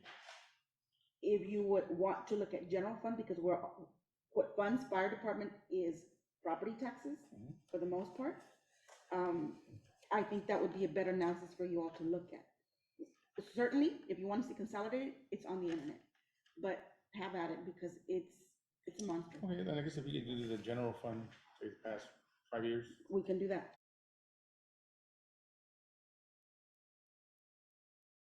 fire department. Only. Fire department only. Now, we understand that the standard is to include 3 years ago plus the 2 years, kind of like how you broke it down. Mhm. But what we're trying to look at is, 3 years ago, the raises were 1 million, the general fund increased by 3 million. So And then this year, not add last year's raise onto it, but it was this year's, it's 1.1 million, general fund increased. Oh, by so you want the dollars. cost, you want the cost of the, Cost. because you already have the percentages through Right. the contract of Okay, what the you want the raises cost. were, Okay. okay. The actual cost. perfect, okay, So that's good. we, as people have exited the department, retired, stuff like that, we know that those numbers fluctuate and we don't.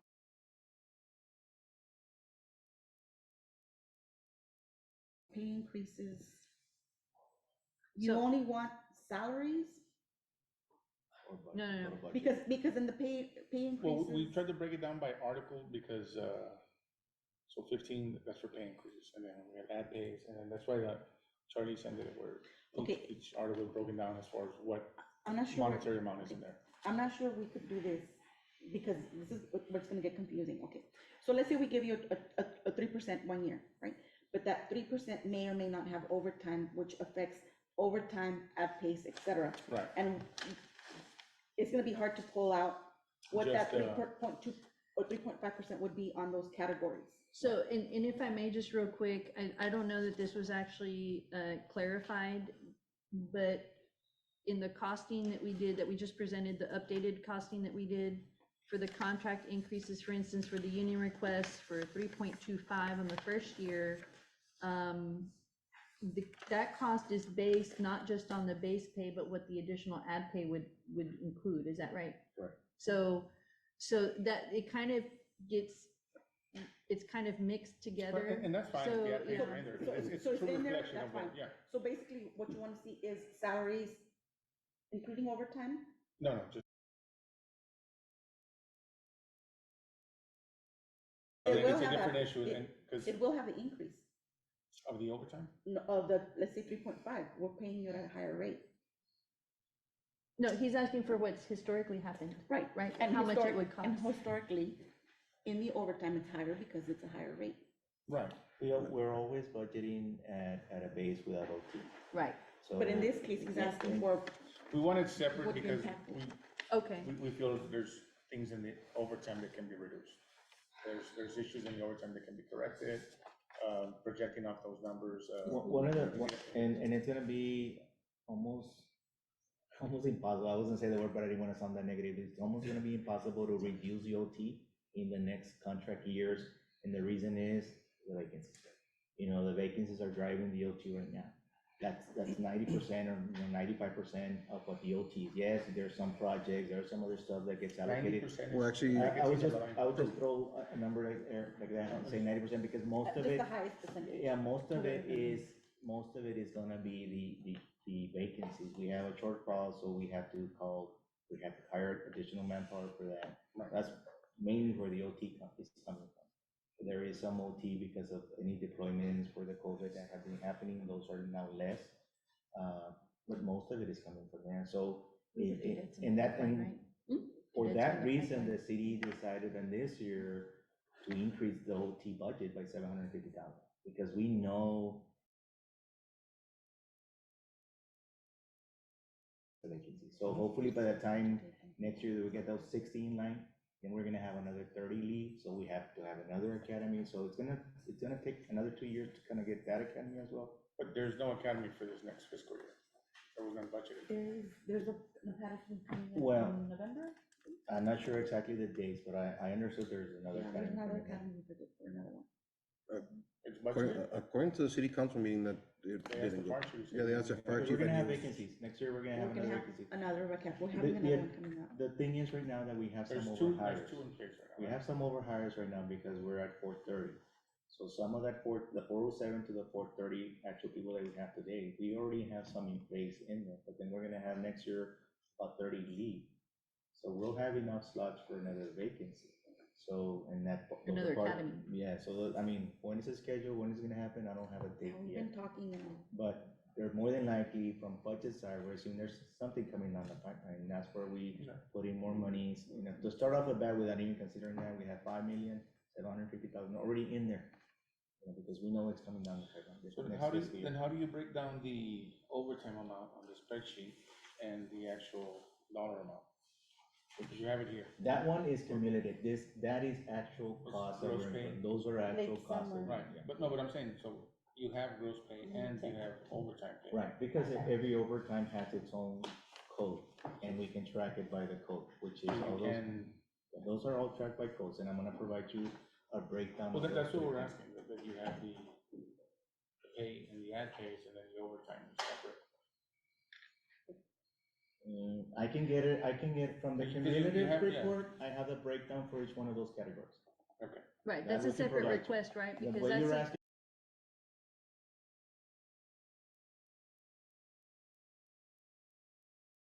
right, And then the overtime separate. And you said Okay, and going the back how many overtime years? separate. Going back Yeah. how many years? Okay. Going At back least two before COVID. Which is that, Mr. Vera? 2 years? Oh, is that? But you have this, yeah, that's what I'm saying, so you, this one we have.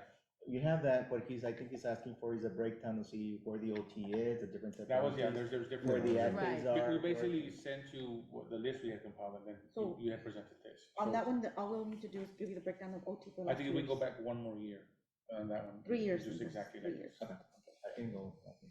We just wanna get. Just to give you an idea, and that it. and you're talking about the cumulative, Right. okay, That's easier, because that to me is more clear. And of if you what- if you can include the number of FTEs. I can do that.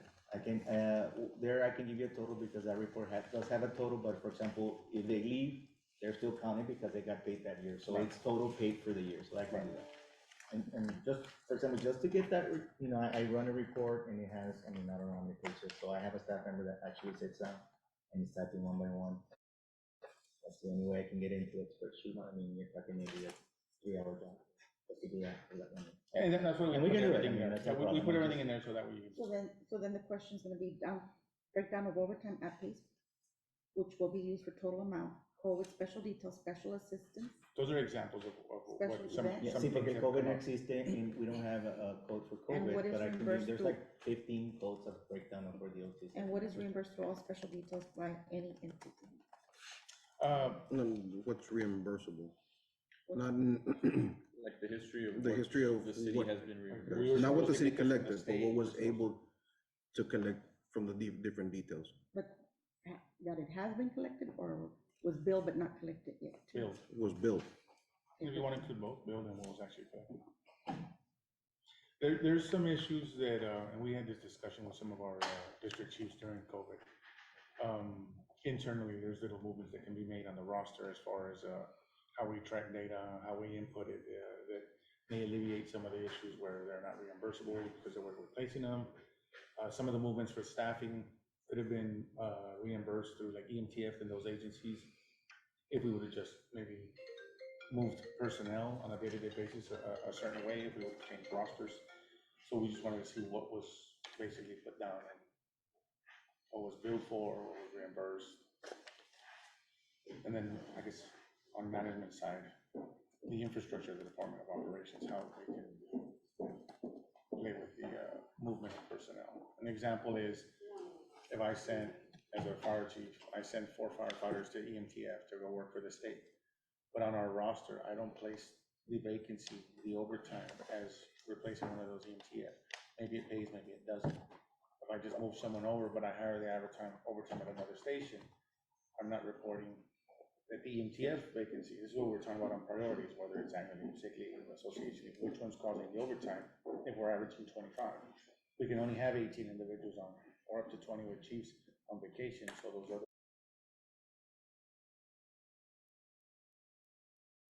Because we don't track data that way in this matter. David, why are we doing this? Tell me again why we're going, because you're gonna put us through a lot of analysis, a lot of time, man hours. Why are we doing it? We want a breakdown of where the overtime is actually being triggered, But why are we doing it? because you have the data. No. Why are we doing, what are you trying to accomplish? We want to see where the overtime is coming from. So in some of our counters, and I'll give you an example, maybe the annual leave, but that's the one that's been discussed with administration. Okay, if you have an average of 25, well, if we reduce the number of individuals on vacations by 2 or 3 or whatever, if we decide to counter or agree to any discussion that way, then we can reduce the average of firefighters being out, which means alleviate some of the overtime due to just not shortages, but firefighters.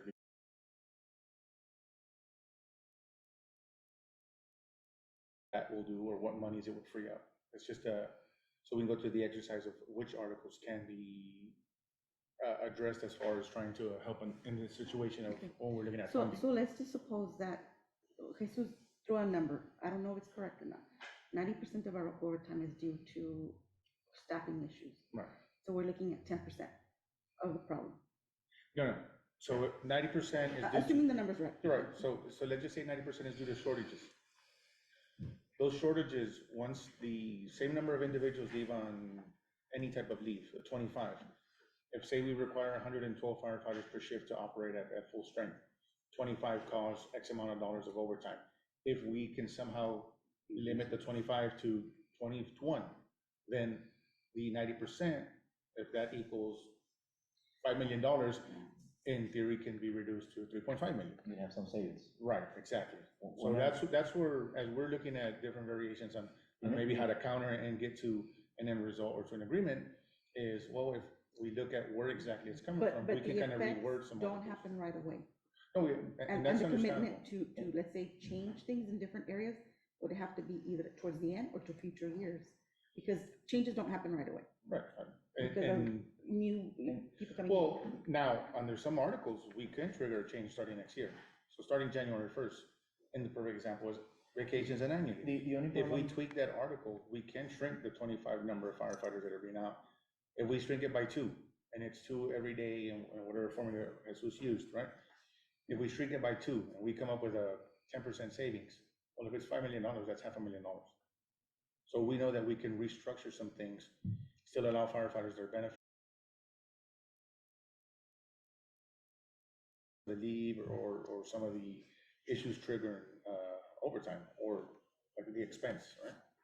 So we're asking for some of this so that we can nail down where exactly it's coming from, and to see if it's from our end possible to even amend one of the articles so that we can alleviate some monies in that way, or some savings. $210,000 a year, if it's true. Well, part of the problem with the annual leave is that if firefighters don't use their annual leave, they're gonna lose it. Mhm. So if you start keeping the firefighter from taking their vacations, then they're gonna lose those hours. Well, And so that's gonna trigger something else in there that's gonna have to be addressed, that you're gonna have to either increase the amount of hours that they have, or roll over, or move it but up. that's not 100% correct. We have 150 slots, that's less, we have 150 slots for vacations. We only have, right now, how many individuals per shift?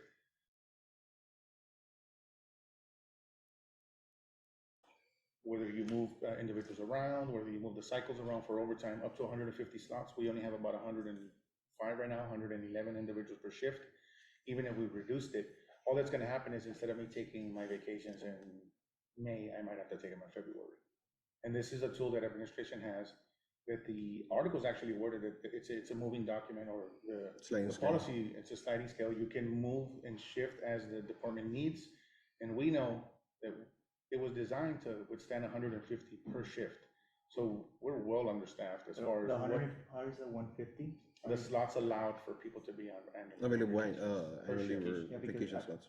I think the numbers that you have available in FTEs right now are about 106 per shift. Per shift. And Per the policy was written to house 150 slots of vacation for the year, right? The policy. The one that's in the contract, You yeah. know, they go that policy itself, but if you don't have the manpower. No, what I'm saying is that, Because the average, the 25, and I didn't come up with the numbers by myself. I mean, I did work with a department, kind of figure that out. So what I'm getting is, on average, there's 25 vacancies due Right. to their annual leave or sick leave. I mentioned annual leave because that's one of the bigger ones. That is Right.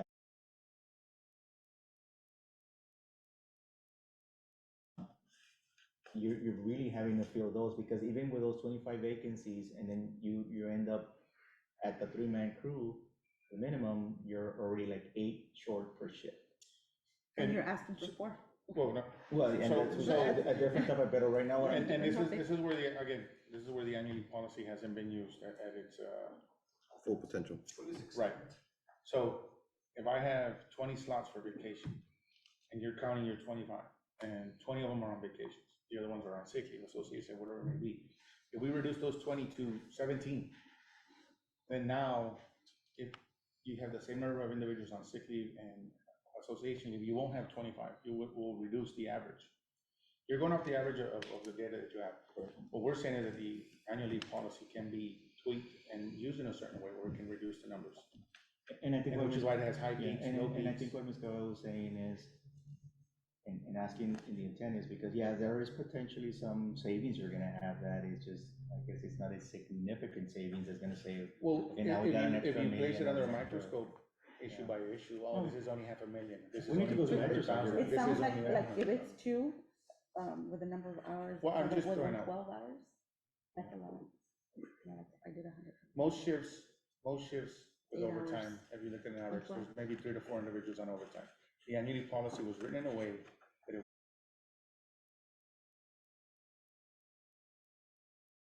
days where there's overtime, there is no overtime, you reduce overtime dramatically. Now, whether it's a 10% savings, it's a 20% savings, We'll take it. it's still a savings. Yeah. And that's what we're trying to look at, where is it coming from, if we can tweak. And if we can change 3 articles that free up $1.2 million for the city. And I think Yeah, I would think- it's worth the exercise, it's worth the exercise, but just, for example, last year we had 3.5.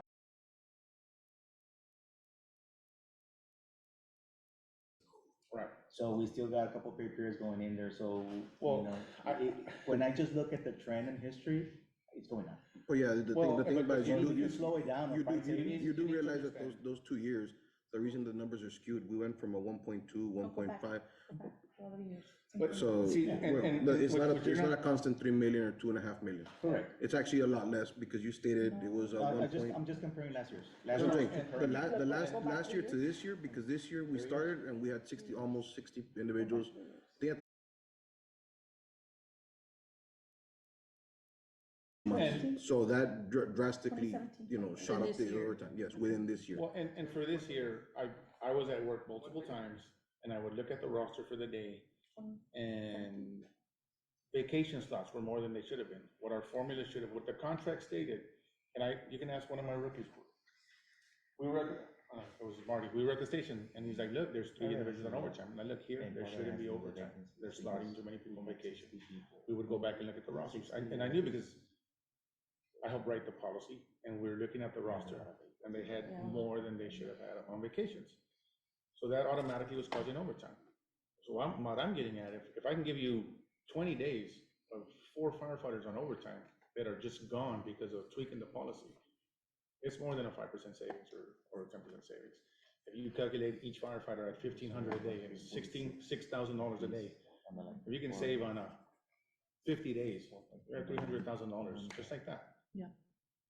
I know there can be a savings because we've been tracking this for some while. I sit down at my station and look at the rosters, and we would notice. And then we also noticed, where I guess someone caught it, and it had been months, where the vacation slots shrunk. The vacation what? The Vacation slots. vacation slots. So the contract mentions a formula that's in there, but as our manpower decreases, those slots should decrease with it. It's a moving policy that it was designed to be able to do this. What happened was those vacation slots were just being transferred over month by month without keeping track of actual staff per shift. So as the shortages happened, and I still allowed the same number of individuals on vacation, it was causing overtime when it shouldn't have. The reason we started looking at it was because there was an overtime like on a Monday in April. We're like, heck, it's leaving on a Monday, right? So we would look at it, and the vacation slots were full. So that's where.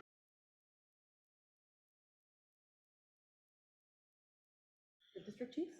The contract has a number of slots, and what ended up happening was, Like as 25 as slots. they're calling in, right, so I think it's 20, it's 18. Actually, at that time, it was 19. It was 19. 19 and 2 for district chief, so 21. So as firefighters, as there were shortages, you divide the manpower by, was it 6? Seven. By 7. It's in the contract. So So as six. people, as we don't have that many people on the What line, article is that there? it's in the annually, it's 22. 22. Annually, 22.10. So as you look at the annually, and if we used to have 115, but now we're down to 101, those slots should have shrunk at least by 2 or 3. And since they weren't shrunk, and the same number of individuals was allowed to leave, it was It's causing causing the overtime. overtime. Yes. So this is why I was surprised to find out that almost $1 million was because of annual leave. But with all due respect, I know there was a lot of things going on, there was COVID, there was a lot of issues, and it could have just been a minor oversight. But I looked at it, we tracked it, we know that if we make tweaks, So we could who's in save charge more of the than 5, rosters? 10%. I'm curious, who's in charge of the But You're rosters? asking the big. Here, we request our vacations based on how administration sets up those slots. Sometimes 5 people can go out on a particular 2-week period, other times 8 people can go out in a 2-week period. And admin, But- they're talking But about. the district chiefs sit down and look at those and say, here are the slots? No? How's it work? They address it on a year-by-year Right, but- administration, but who tells does? district chief offer vacation. District chief. And then they just take the number of annual leaves and they just run with that. But maybe just through being busy, there was no communication of, wait a minute, our staffing has dropped. We need to lower the number of vacation So slots. someone was not looking at the formula.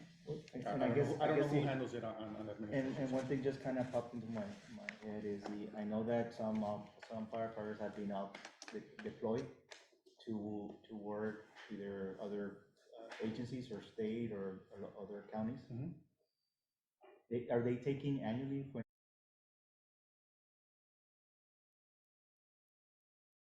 So on Because the, I'm saying, you're right, there's an excess in overtime, you might be, if you're looking at it historically, there might be more, but I know we've had more instances where firefighters are out But are you talking about through the city? through the department, Cause because there've also been like funds 2 through the weeks, department. I think for 2 weeks, some of our rescue guys were sent.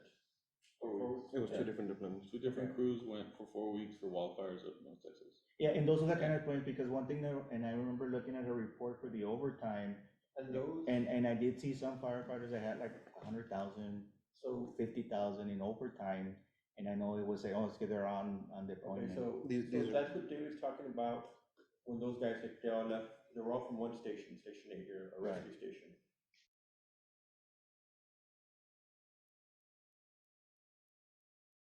They're Not different moving Station from 6. another station and maybe not sending them to another station, but send them, let the overtime be here where the guys left from, so the city can Put in the reimbursement, reimbursement for that time, because because it it reimburses works, the the state will individual that reimburse gets you overtime. Yes, yes, for yes. their salary, hours the worked, overtime and whoever's replacing them, if it costs them overtime. And that's, I thought that was what was being charged, the overtime was being. Well, the It overtime. was, It's it was, like it's they're overtime. replacing other guys. We're talking about But in the backfill. books, what I when you look- noticed when you look multiple at it in the times- books, you're just seeing the whole overtime, even, I mean, you don't see, okay, this one's going to be upset, you No, just see. but a lot of times overtime though, plus the guy that came overtime in as wasn't well. being And that's why you're seeing that it's, you recorded know, as the individual higher leaving amount. on this deployment. The overtime was being, they would shift personnel, and then the And next the hour, oh, person- the overtime triggered on the other side of town. We should have left that personnel there, and I even asked a couple of the chiefs when I worked some overtime myself, like, hey, why aren't you moving these individuals here and hiring here? It's like, it was just easier that way. I was like, but we don't get to we don't get reimbursed this. If we get reimbursed this individual's overtime, the guy that deployed salary and his overtime, it's a cost.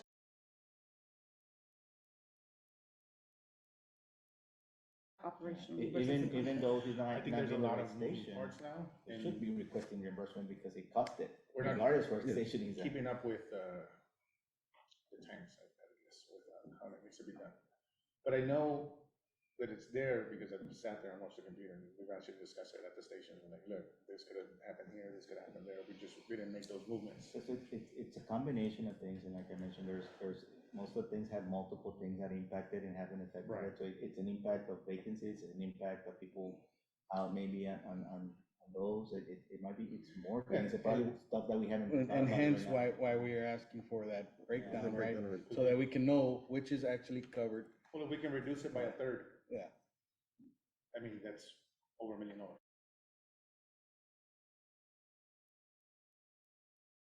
Yeah, we need to reduce it because there's only, for example, there's an appropriation of overtime of 900,000 and we're spending 3.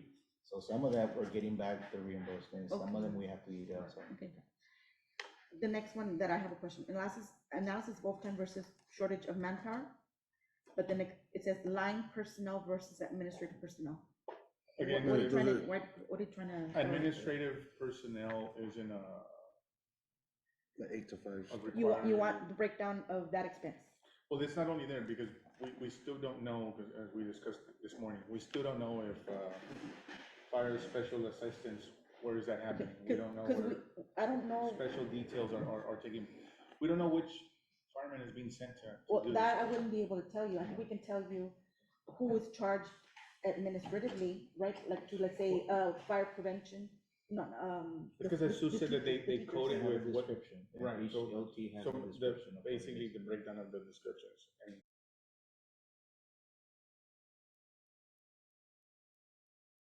the detail, and then what is considered a special detail? If it's like the fire special assistant, I By think anyone, category. we weren't able to know what that is. breakdown of code by category. Because it just gave us 936,000 on fire special assistance. And like I mentioned this morning, I have no idea what fire special assistance is. and I've worked- And Those assignments, Assignments. neither will we be able to, right? Well, Or the will- thing is still, what is a we won't be fire able to. special assignment? Yeah, and these codes were all created for the fire department maybe 12 years ago, so that management could look, fire department management can kind of see where they are, exactly what you're doing, you're saying, where the OT was going to. We used to have one line item called OT, and that's it, everything Right. was in there, so we said, they created this 10, 12 categories, so you know, okay, it's overtime being caused by people on annual leave, sick leave, special assignments, and it might be the special assignments, the ones that are going out, that, to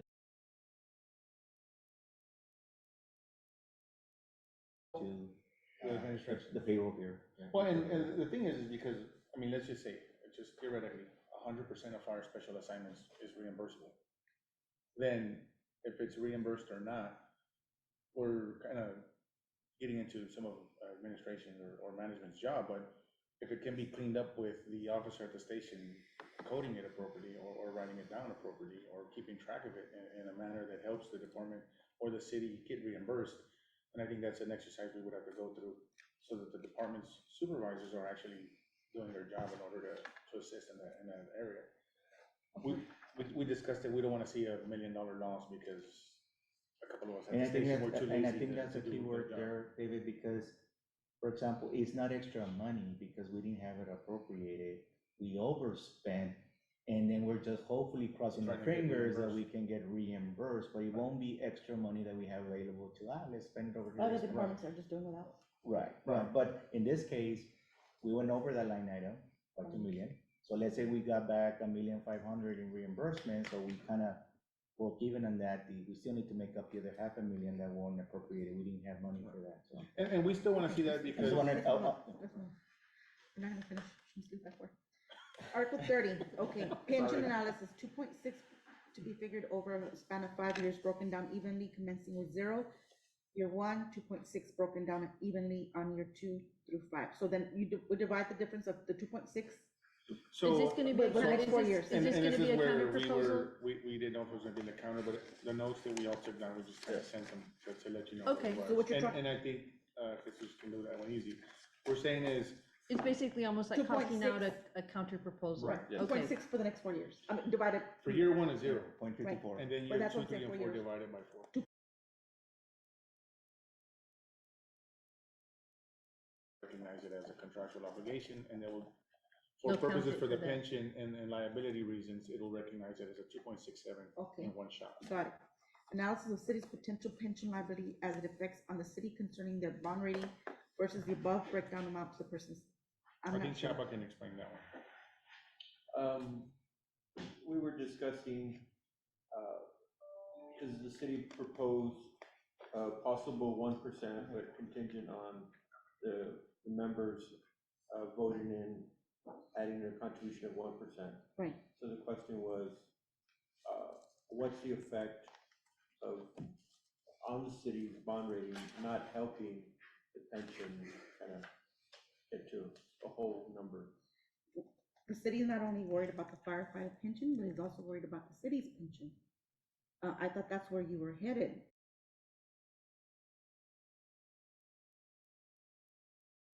Online, overall, the bond rating agencies are concerned of everything that we have a potential liability on. Sure. There's no exact what would happen, other than like Jesus explained, when you buy a car, it depends on your, I guess your grade, your credit rating. And so if you get a higher credit rating, you get better interest. If you start downgrading or have a lower grade, you get higher interest on whatever bond issuances you do. And that's what That's the impact. I mean, yeah, but there's, and we're looking at it as basically, or as an organization, we're trying for several years, and I think we're getting to there where we're reducing benefits, locking up some of the loose ends. And the idea is, does it cost more for us to do nothing, or does reductions and firefighters putting more? we have even a bigger problem, because not only is our pension liability short, we have something that we are mandated now federally or by GFOA on what we call OPEB, other pension benefits also.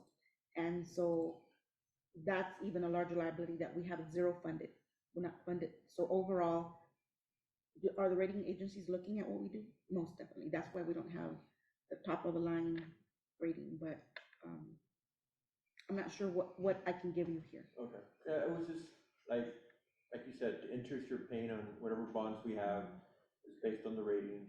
If the liability of not only the city's pension, but our pension Overall, goes in your books on the 3rd page, and it says, this is what their overall liability is over $100 million. And then what's that cost to helping out the firemen with there's 1%, 2%, no, 3%? yeah, there's no for the pension? calculation, like they won't give us something.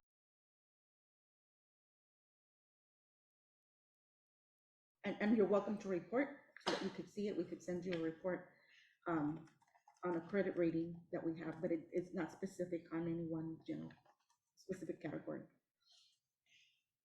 And we'll do that, we'll give you a report.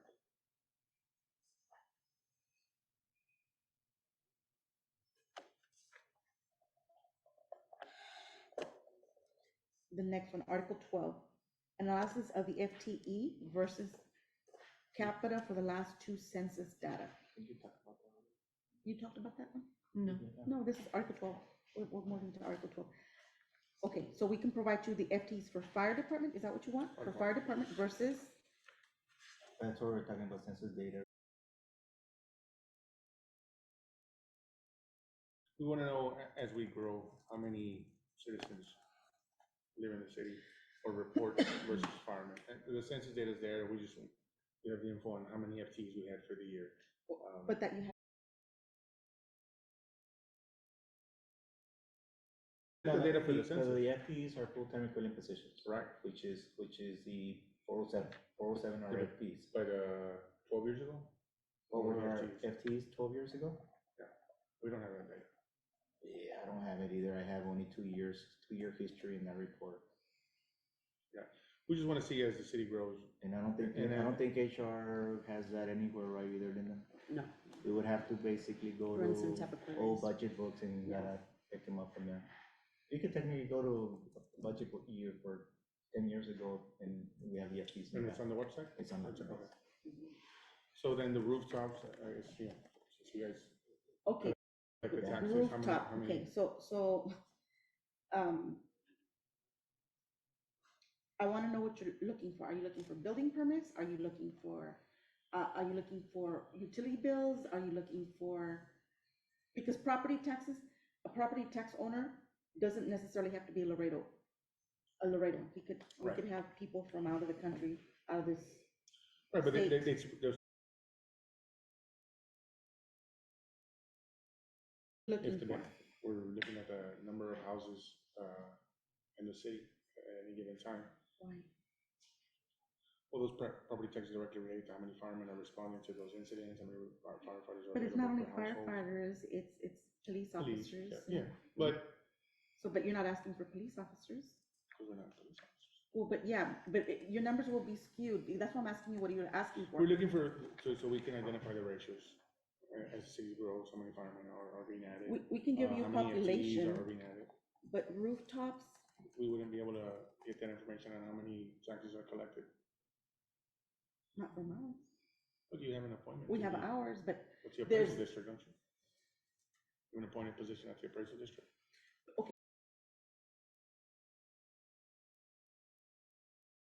have 5, you could have 50, you could have Well, that's why 100. we differentiated commercial versus, and maybe apartment complexes, you're correct, maybe we can put those under, commercial.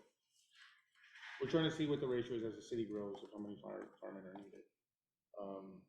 We'll have trends, and we'll look at our history, and we'll look at moving forward. This is directly related to staffing and personnel, and how many ambulances are needed to. Well, I mean, we'll have to be picking up the calls and calling the appraisal district. Why can't you all do it? But you have an appointment there, you have a city appointed person, don't you? A council member? They don't have that data?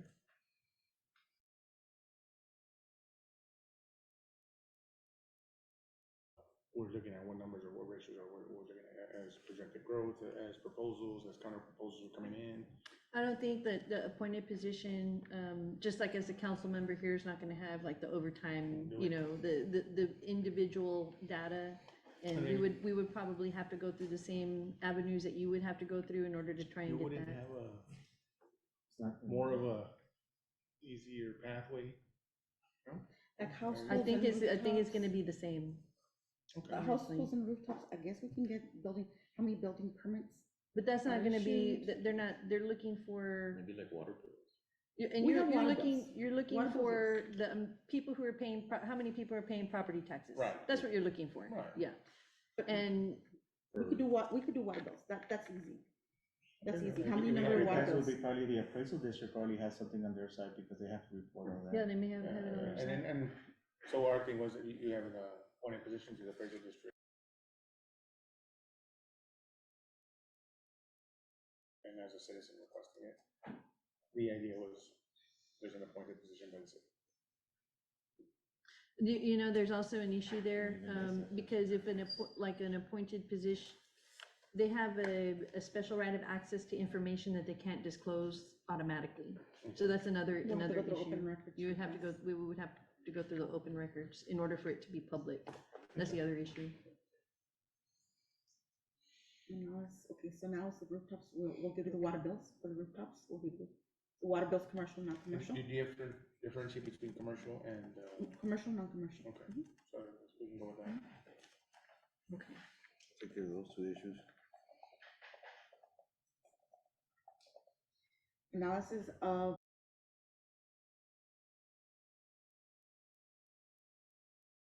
online under bridge department, that, Since, for how many years, what are well, you we were looking trying to for? look at, pre-COVID and then just right around. So let me show you, you go on the internet, And I've seen it, I just don't know if, how much data, I haven't looked how many years. it goes ago. years, Okay. under the bridge department, I think it's 10 years. I guess we Analysis can look at it. broken down. Let me get you a picture. And this ties into, as we've discussed, whether it's a federal issue, mixed allocation of resources to handle federal issues, then there's also the influx of, Okay, but why bridge? because our population expands, you know, once the census and what we're gonna handle, if we No, were, if bridge, we were. but bridge crossings is not, is in and out commerce. Why are we looking at bridge? It's an enterprise fund. We have numerous amount of calls to handle individuals coming in from whether it's Mexico or wherever they're coming from, but they come into the city.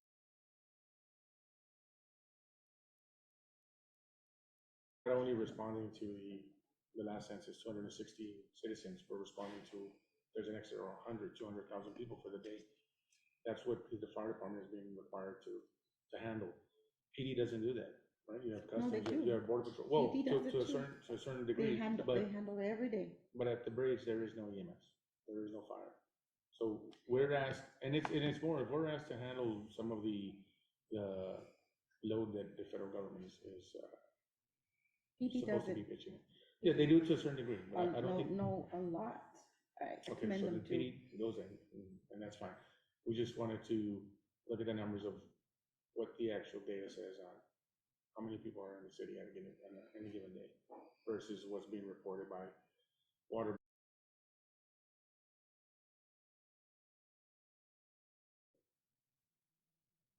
It could be one person, a commercial person crossing, two, sometimes maybe even 3 times, depending on how many times they can load and unload, cross and cross. Right. So it's that one individual that you may be counting 2 or 3 times more when you see the numbers. Well, the issue is that the argument in the past, and we've heard it from council in the past, has been, why are we using bridge revenues to pay for fire and PD? Well, because fire and PD, like you just said, we respond to a lot of what the bridge crossings create. We handle the situations. It's almost like it's another little city. All those people coming in, they're paying a certain amount, and yet fire and PD are asked to handle the responsibility So for it. would the better question not be how many calls, and I don't know if you all track it, how many number of calls do you all respond to that are truck related? And that's where the or reports Mines Road? are reporting, and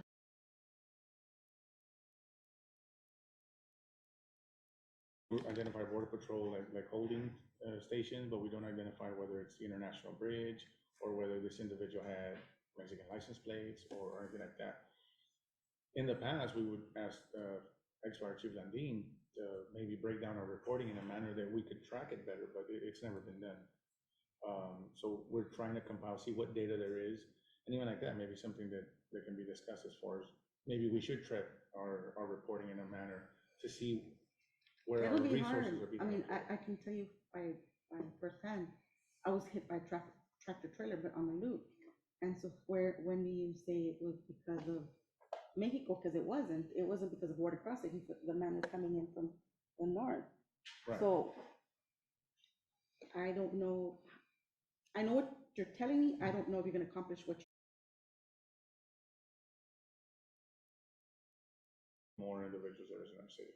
So, and again, I bring up the argument that's always been used in the past. Why are we using bridge revenues to, pay for a Well, portion because of fire? we don't have enough in property taxes, simple. Well, but It's just, I just see like, you can put us through the whole process of. Well, and this is nothingness. online, I guess we'll look at it, right? So we'll go and get it. No, but we're gonna go through a discussion. Forget Right. about us giving information. We'll give you the information. That's easy. We have it. It's online. The thing is, what are we gonna accomplish? Because at the end of the day, we're not gonna be able to prove anything. These individuals could be the same individual coming in and out, or there's Yes, but hundreds they're of thousands paying, of. they're paying as they come in and out. Or if I'm wrong. If I live in Nuevo Laredo and I come to Right. HEB 3 times in one day, I'm paying my fee to cross and get into the United States. Mhm. Which a portion of that goes to the city. There's a portion that goes to the city, Right, correct? so we're just trying to look at the amounts.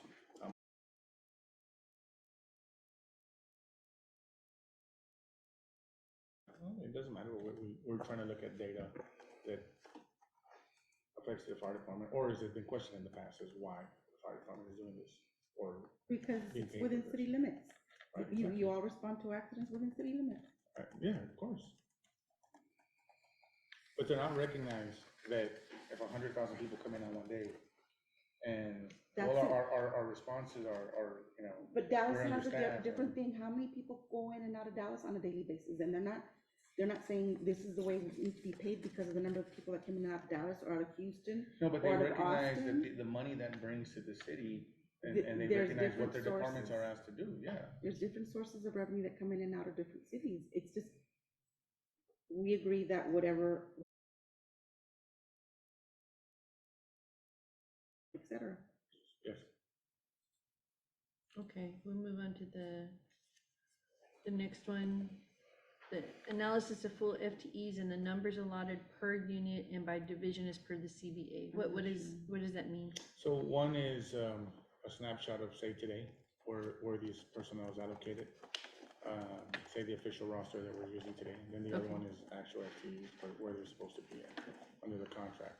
So that would be found on the official roster for So the the daily CBA, roster? we have the CBA, so there's, say, 4 FTEs for fire prevention, 4 for fire and investigation, but the snapshot of today's official roster might show 12 or 13 individuals there. So we don't know what movements the department has made the last couple of weeks. There's been personnel moving in and out. So basically, we want to match The master roster. today's data Oh, you want, with the so roster. you want the daily roster so you can compare it? Right. Okay, But which date, so we know. what we're gonna You can do. do today if you want. So there's an official roster, not the daily roster, there's an official Oh, roster official of where roster. the fire chief and administration has decided these people.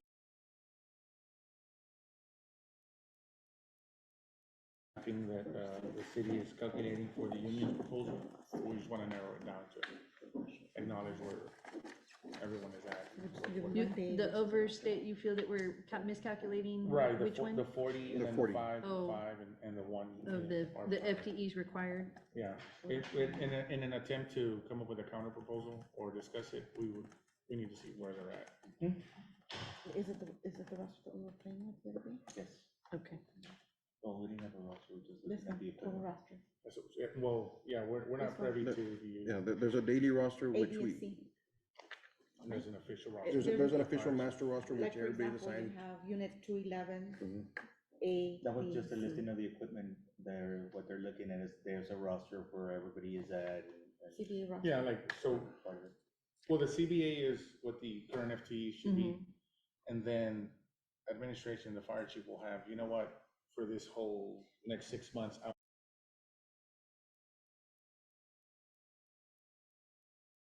3007, right? I don't know what that is. I guess just an official roster of today where the fire chief has everyone assigned. Names. No, just the number of personnel. Number.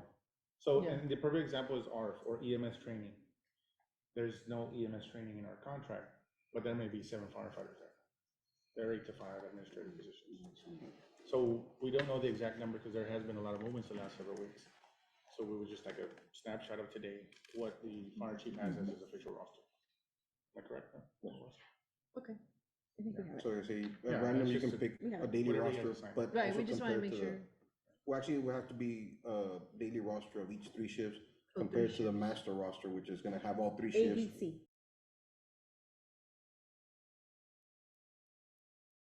So here, we're like, oh, well, you're But the asking for roster has- 5 positions for fire roster training. has all Well, the no, names. they're actually there already. We're just asking for the ones on the line. Okay, we can get that information.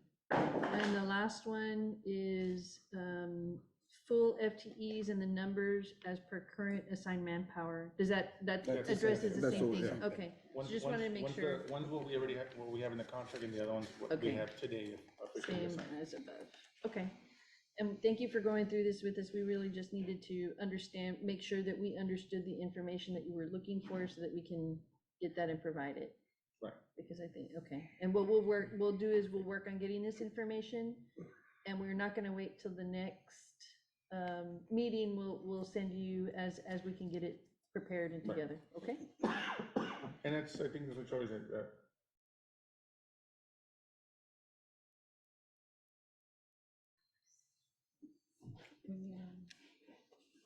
I think that the only one for that one is the retirement.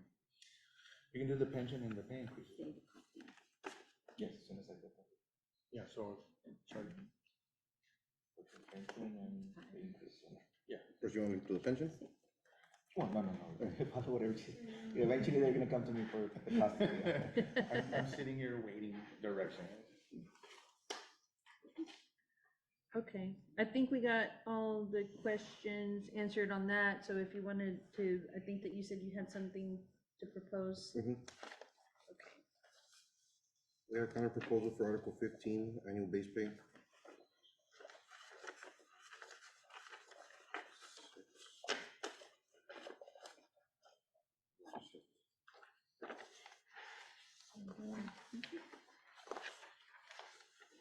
Oh, this is what you talked about.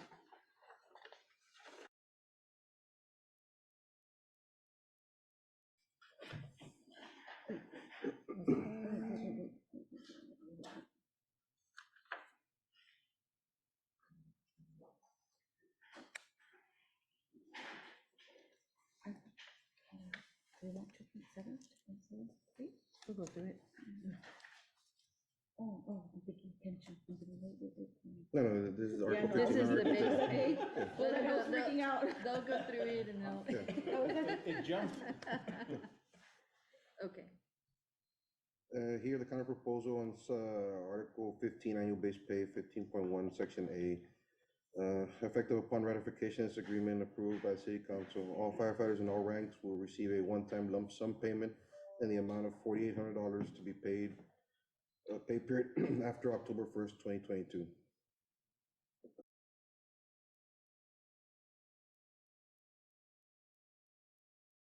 October 1st, 2023, annual base pay shall be increased by 2.75%, 2.75, for all ranks illustrated in the table below. The Section C, effective October 1st, 2024. The annual base pay shall be increased by 2.75%, 2.75, for all ranks as illustrated below. This is letter D, effective October 1st, 2025. The annual base pay shall be increased by 3% for all ranks illustrated below. And letter E, effective October 1st, 2026, the annual base pay shall be increased by 3% for all ranks as illustrated in the table below. okay. And this is to include the firefighter cadets, because I know we had that different on our proposal. right? Yes. Okay. So it's all ranks. And,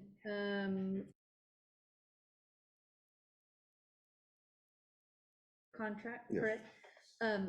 On the first year with the lump sum payment of $4,800, what did you base that amount on? Or We how did basically- y'all come up with that We amount? went between the ranks and basically right at the middle would be at the captain's rank. Okay, So. use captain's rank as a, As basically the gauge. okay.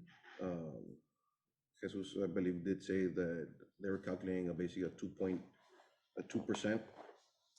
So that's basically what we're getting that figure off of, 2% for 2 years. 2% for 3 years, 2 years. 2 years, sorry. Okay, so you base it using the captain rank at 2% over 2 years? Mm. Okay.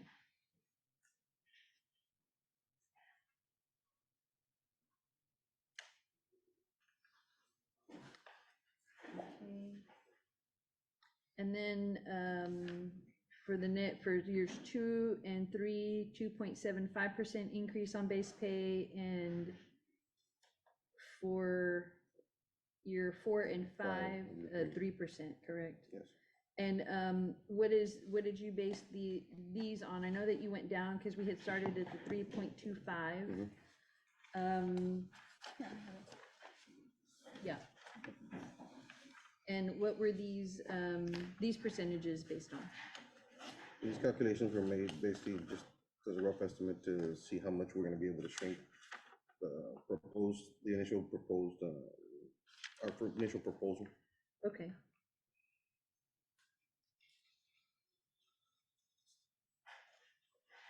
And do you have an estimate as to what you think this article is gonna, we'll cost it out, but do you have an estimate just so we have an idea?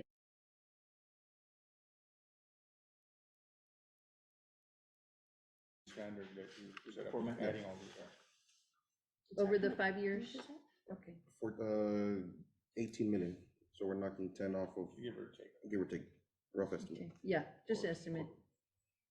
Oh, over the 5-year contract.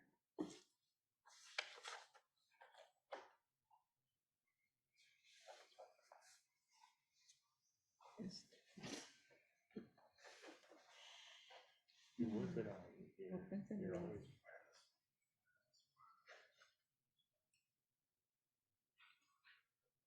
Why go to the secondhand store?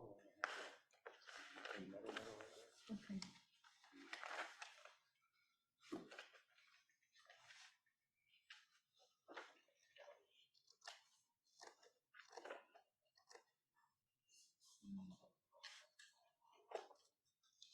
We also appreciate you coming down as far as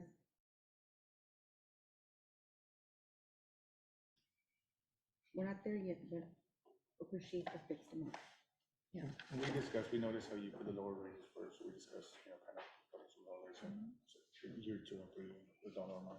Yeah, the intent is to put some money in the firefighter's pocket and try to, out of the money that we do have to work with, create the most value for that money, so that at the end of the contract, you wind up getting some raises, and it'll continue after that, but we can get more value from the money when we kind of allocate it certain ways, so. We did discuss, I think someone mentioned that, I don't know if Jesus mentioned that the city's proposal, that dollar amount, was that take home to the firefighter's pocket, or was that? Gross. And it included the benefits, the costing that we did include the ad pay and the Yeah, benefits. that's the cost of the city, not necessarily what the. So the firefighter would firefighters receive less than the 2,200. Correct. Because taxes.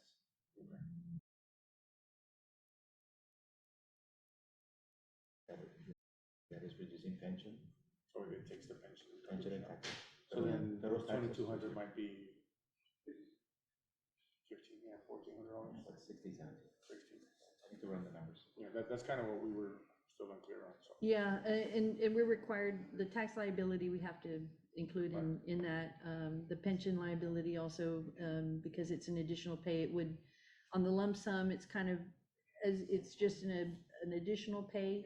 Right. So all of the benefits that are required to be taken out or deducted and allocated to the pension and the taxes would I have know to for sure, if TMRS does it that way, I think for the fire pension, we would just double check, we would have to double check that, leave that additional.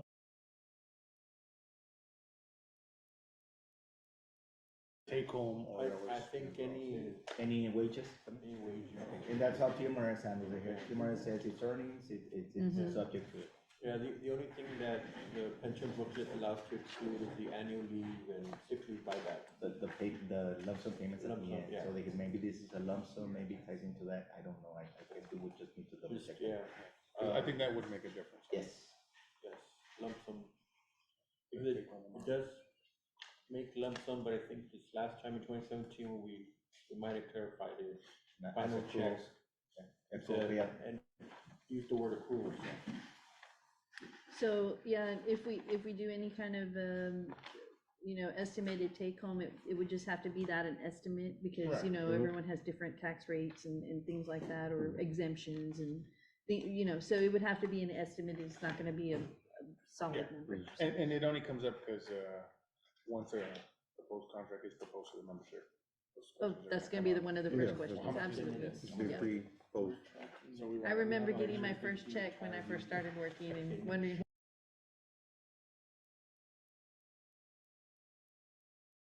It, for a lot of the firefighters, go, Yeah. I'll be right. Do you have any other questions on this one? And we'll work on costing this, since we kind of already have everything in place. We'll double check it, but I think that we would be able to do that. Okay.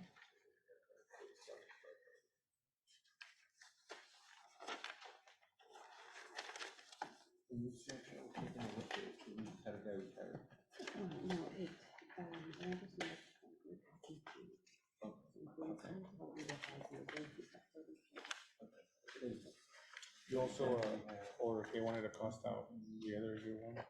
No. Did they mention? Instead of the 4,800? Oh, no. Or no, did- Well, it's either, Mr. Gonzalez bring it up.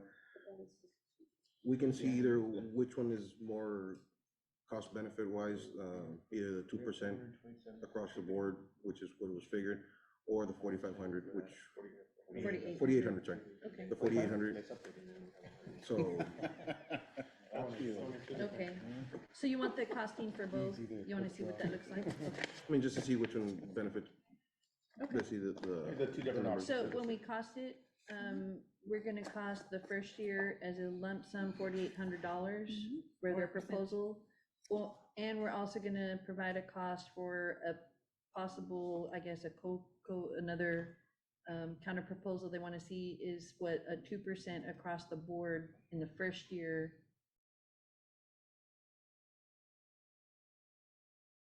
Okay, Just to, we can do whatever that. the city wants, anything, their lump sum or. It will be the lump sum. Mhm. Oh, no, a lump sum, we prefer percentage. We prefer percentage. And you want- Yeah, we'll look at the difference. The 2% across the board will cost more because we have to maintain that throughout the 5 years, but we'll look at that.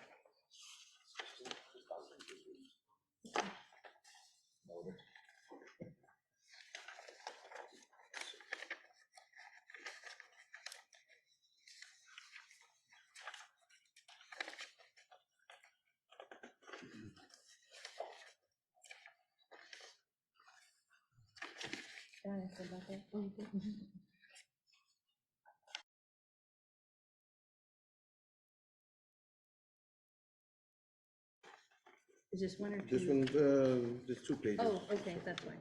That's why I put them like that, easier for you to pass them out. Thank you, I appreciate it, Victor. Here's one.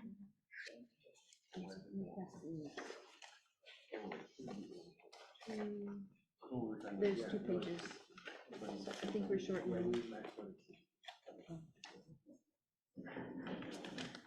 On Article 30, now I did send in the request for information on Article 30 where it says pension analysis 2.67 figured out over 5 years, exception of year 1 being 0%.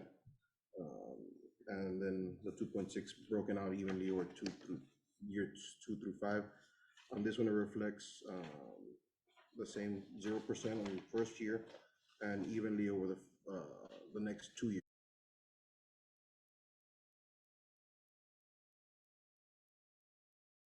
Which one's more beneficial?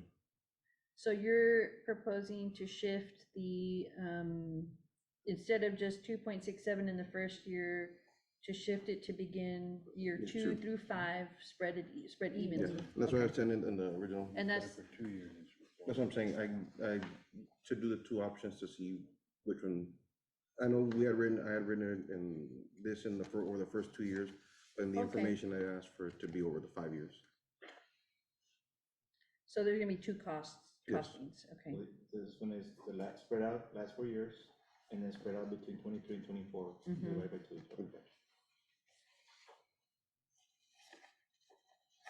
Also, it was addressed Actually, Mr. Chapa brought it up. On the very bottom, the original wording, the way in the contract states right now was 54 or 60.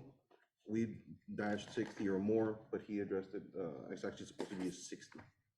Oh, So it's, it's, It maxes out.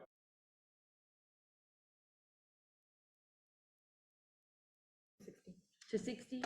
Okay, It's a years of service, but they have to pay per month up to 60 months. okay, Because they can buy for 5 years, they pay a monthly rate of $15 for the firefighter and $30 for the city. so it's Fine. proper to leave it at 60 is what you're saying? Yeah, but not have an Or. or 54-60. Instead of the more. Oh,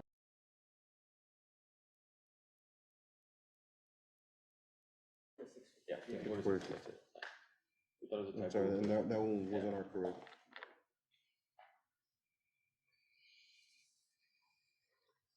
so, it should just match everything else, 54-60? Yes. Okay.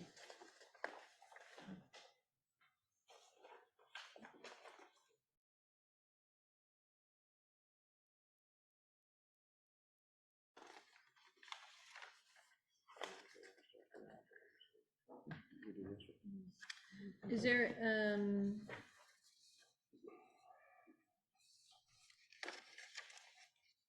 is there anything that, is this gonna be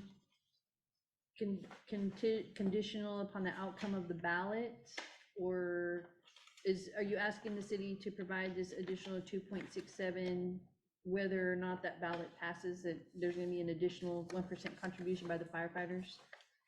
I think the idea is that the union board and the membership has been discussed, the issue that 2.67 equates to the city's half Right. of the union, and for the most part, what's been discussed with our members and what the pension board has discussed is that there will be benefit cuts or contributions equaling an equal amount of 2.67%. No, no, no, So- the question was,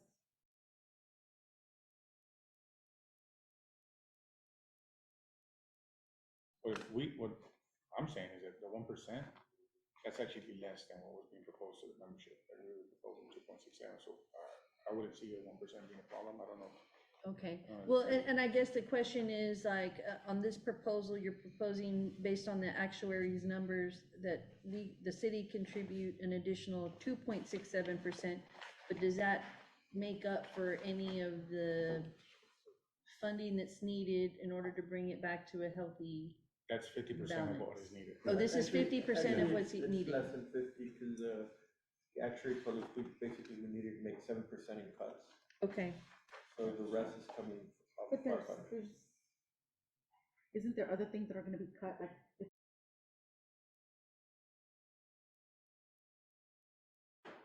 Both, yeah, ballots, the proposal is to eliminate overtime completely on either one, right?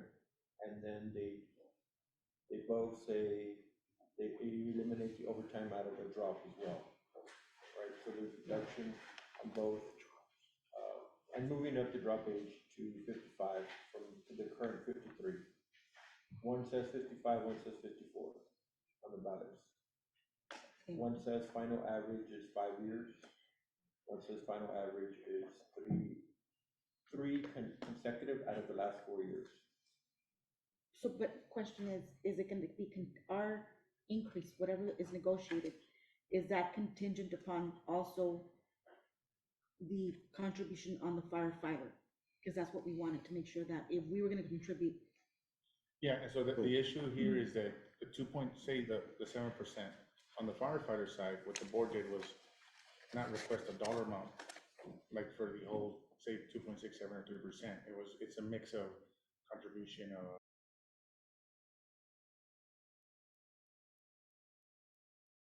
So the 1% that's on the agenda for the firefighter to right? add is a separate amendment. It's not part of a ballot. It's just, guys, the pension board came up with a target.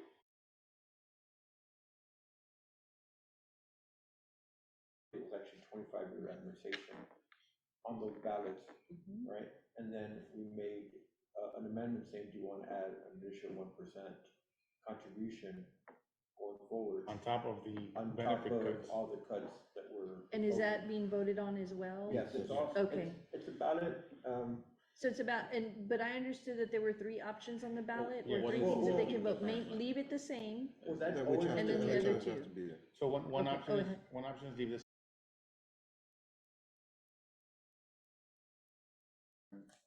Whatever the dollar amount, whether, it's basically Actually- benefit cuts. Then the last option have is it. actually more than Yeah. that. I have that. So, then what if so it- it could be made conditional that one of the plans, other than leave alone, would have to trigger in order to get the 2.67. Right, and that's, So, that's and what then, we're, and then now the farmer can choose either an equal amount of cuts or even more.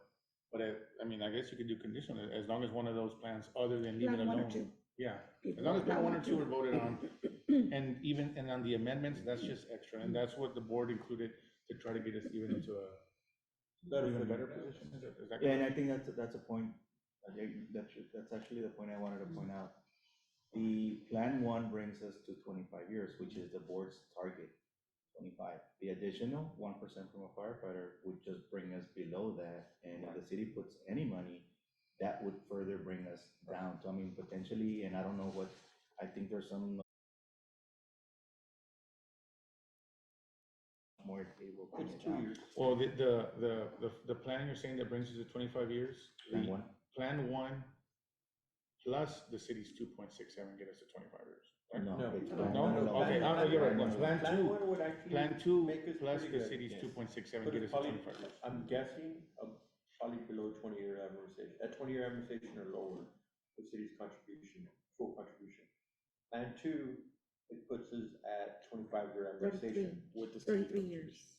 Yeah, but Well, with the that city's doesn't 2.67 include- gets us to 25 years. That one, ma'am, that you're looking at, we're putting. Is that old? 33 Is this old? No, no, it's not old, That's it's just, Anticipating a city contribution. on that. anticipating or not anticipating any contribution from the city. The pension board decided to put 0 contribution from the city, and it goes out to 33. And then on the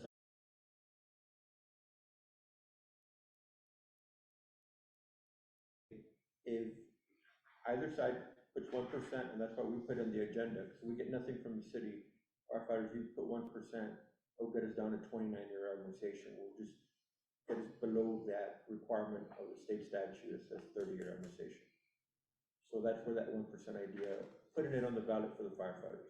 But In no case the amendment. city said, we're not helping at all, we can't. so, We won't. so I guess one of the things that we need to, the information that we need how to do that analysis, I think it would have to come from whatever, the people from the board, but how, where does, if the firefighters put the 1%, and then we add the city's 1% proposal, and I know you're counter proposing, but just so that we can analyze, where would that put the pension at? If the city It, did It's 1%, it's here? yeah, Okay. it's on the footnote. The very acute.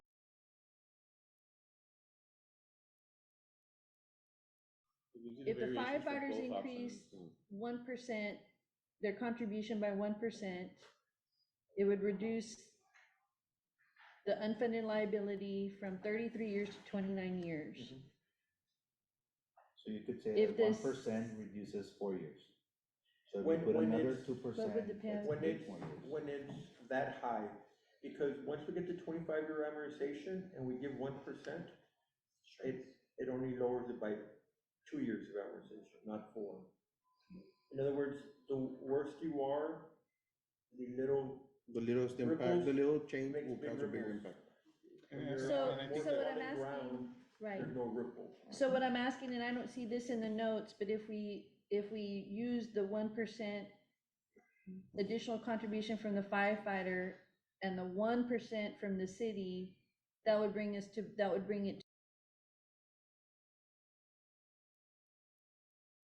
If I can get it for you, because I know in the July presentation, Jesus, we broke it down 1% from either side, 2%, what that equals, and then the 267, the full impact is right. 25 years. And that's right here in the notes, because it says Okay. if the city alone were to Yeah. put in 1%, it Well, brings it down to doesn't matter 29. who it like- comes from, 1% is 1%, so it comes from the city. it comes So from- if it would from be us. 2%, if it was 2%, whether it come from the city or and the firefighter, it would bring it down to 26 years then? Is that what the answer That's what is? it says On there. on plan two. Yeah, On oh, plan on two. plan And if you 2. go plan one, you're start at 25 and then you're. And then you're moving- you're working your way down. And that's why I Okay. said, if the membership votes plan one, and we get contribution not only from the firefighter, but from the city, then we're on great footing, because we should be below 20-year conversation. I'm guesstimating here, but. Said 25. The Well, actuary and that's says what the get below state- 30. The actuary says get below 30, because that's the state statute. Okay, So plan two, the 2.67, that's where the request came from, or the counters. Yeah. Plan two plus 2.67 the city, and it's basically kind of a equaled out, 2.67 the city and benefit cuts on the firefighter side gets you 25 years. And the idea is, we could throw money at it on the firefighter side, but we understood that some benefits needed to be cut, like the overtime, like that. So it didn't help just to throw money at it. Some of these benefits needed to be reduced because it was causing, we recognize it's causing a lot of issues for the long haul.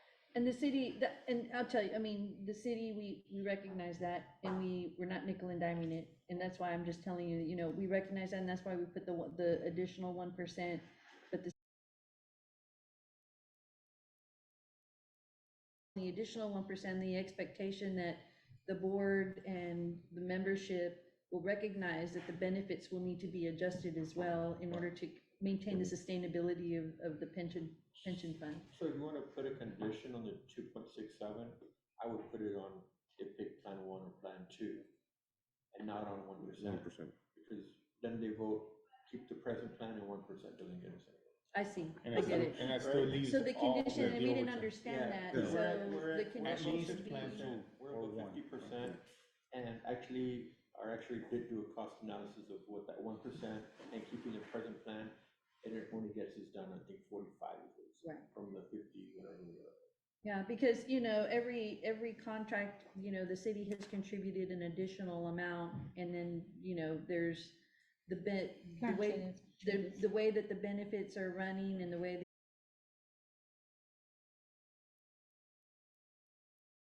things have to not only change, we can't just, like you said, we can't just keep throwing money at it, because that's not what the problem is. There's other The actual issues and benefit. factors. Yeah. And the city recognizes that, so that's why we did a counter proposal for a full one, and we tried to put it up front to see if that would help alleviate that. We will cost out what you have proposed, but we have currently 1% on the table, so we'll evaluate it. And I may have some more questions on it, just because I don't fully I'm not on the board, and I don't deal with it all the time, so if we have any other questions, I'll definitely reach out.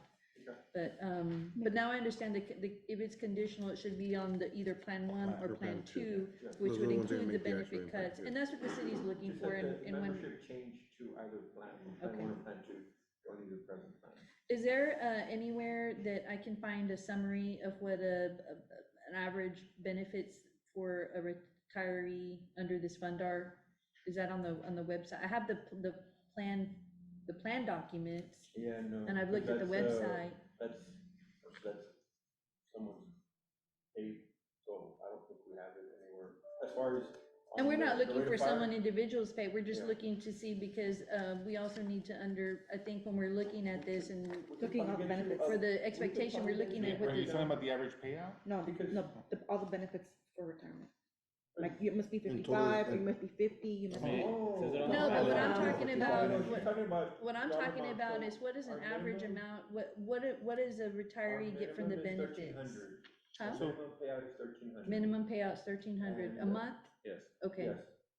So I think in 2018, we did do that breakdown, and we had maybe, I'm guessing here, I remember exact numbers, we might have like 15 people there, and then it was like 2,500, we might have another, 30. if you have a breakdown, just so I that we can- have I an can idea, request. if you have one that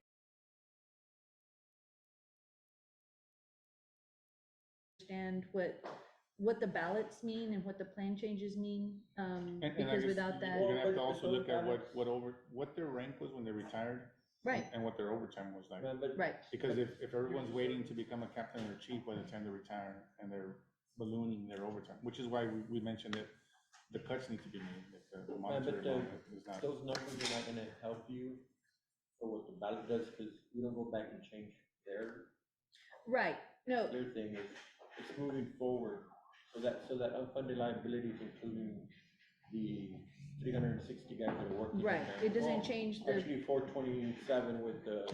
Well, what, For the 27? removal, With- the with and, the- removal- and the I'll cadets. tell you where it is helpful. It's helpful so that we can understand what the benefit change will look like. Not so much that it's gonna erase that, because we know that the ballot is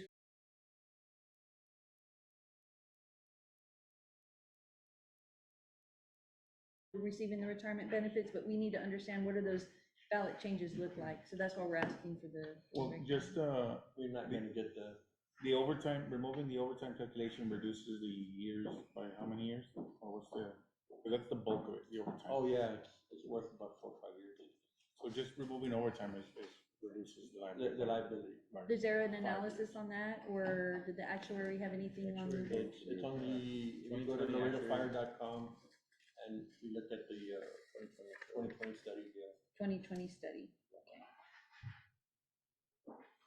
and those probably come out around June of 2020. And it's on the website? Yeah, the fire- laredofire.com. Yeah. Yeah, it comes. Yeah, because I looked at the plan It comes out the documents. following summer, the plan. Mhm. The study will say September 30, 2020, but we don't actually get those numbers in till May, June, I think we got them in June of 2021. So at the end of this month, that study will start, but it doesn't really start till January when you get final figures all collected. They take care of all the gas. Okay, when is your estimated time for voting on this? We already set the date. 27. 28, and 29. So the last week of September, we're gonna vote. That's why it's kind of pressing, Charlie here had mentioned, we'd like to tackle the pension article, so we could sell this to the membership and say, look, city's gonna do this, we're not gonna do this, and vote with your eyes wide open. Well, and that's why we recognize that, and we did discuss that. That's why I wanted to make sure that we got it out yesterday before today. And you also have to remember that we have, you know, with, the monies are not unlimited. And so what we're trying to do is make sure that, number one, we can afford what we put on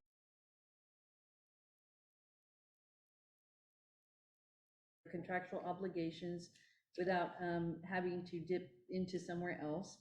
And when we're looking at all the economic issues, we have to look at them as a whole. But that's why we wanted to put that out and show that we are committed to helping this, as long as the board and the membership are committed. And that's why, I mean, we've already put the 1% on there. We didn't shortchange it. Like I said, we're not nickel and diming it. And but we're at 1%, so we are going to help in some way. And I hope that sends a message to the membership and whoever's voting that we're willing to help, but we hope that they know that they have to make those changes as well, even though they're difficult changes that, and so that's why we're asking about the ballot. We know it was pressing and that we had to address it. So we will continue working on this. The dates of the voting, I didn't get them. September. 27. Last week of September. 27, 28, and 29, Okay. A, B, and C. Oh, y'all vote by shifts. Okay. Yes. That's how y'all do the voting on the final, when we agree to Yes, a contract, right? we'll have 3 general meetings. Okay.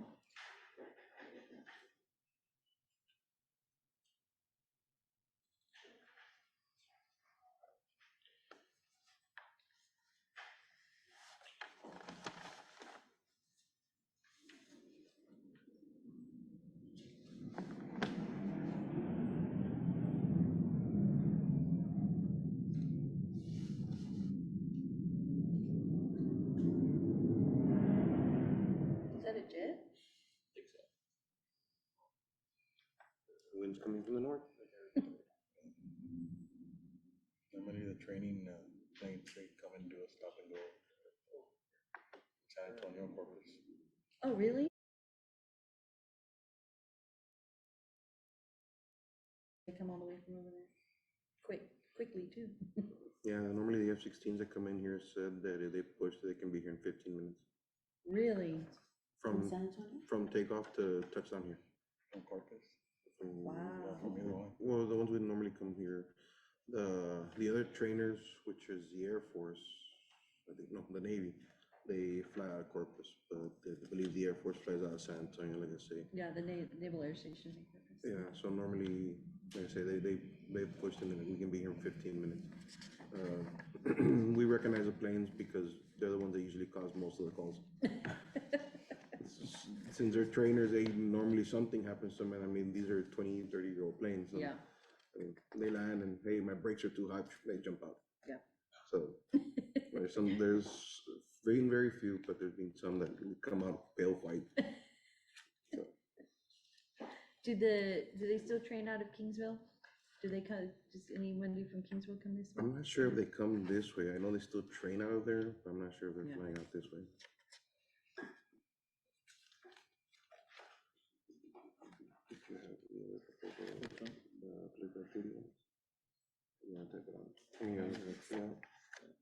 Do you need to take a caucus? We'll take a quick caucus because I think we had another counter.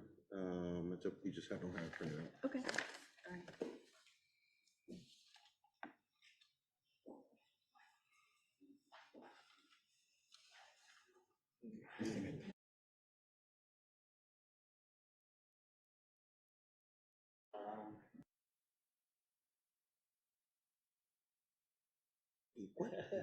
Queen Elizabeth? Okay. Okay, we're on, it's 3:43. Before, I know that y'all have a counter proposal, Yes. but before, I wanted to provide you with the official roster for today. Mhm. So I have that, the chief said that it was available on the resources, and if for some reason that you can't get to them or find them, let me know and we'll make sure that y'all get. That's where they're assigned currently today. Yeah, he said this is the official roster for today. Is that what you're looking for? Yeah. And he said something about this official roster is available in your resources. I don't know if that's No, through your no, computer. That there is not updated. It's not, Oh, it's not updated. yeah. Sometimes, and I'm hesitant to pronounce stuff on city computers and then take off. Okay, I already did it a couple times. sure. Thank you. So anyway, we got that, and I just wanted to make sure that we got it to you. Okay. We have a counter proposal. We actually have two of them. One's gonna be Article 7, one's gonna be Article 26. We'll go ahead and start with Article 26. The copies are.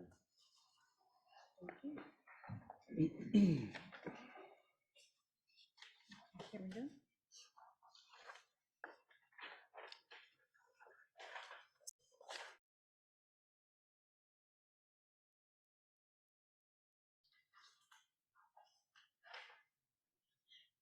This is a counter proposal to your proposal that was submitted on Article 26, political activities.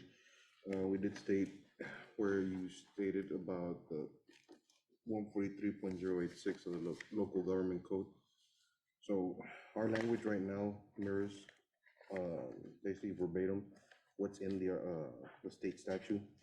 The changes that were being proposed, which is on the 26.2, it's here just as 2.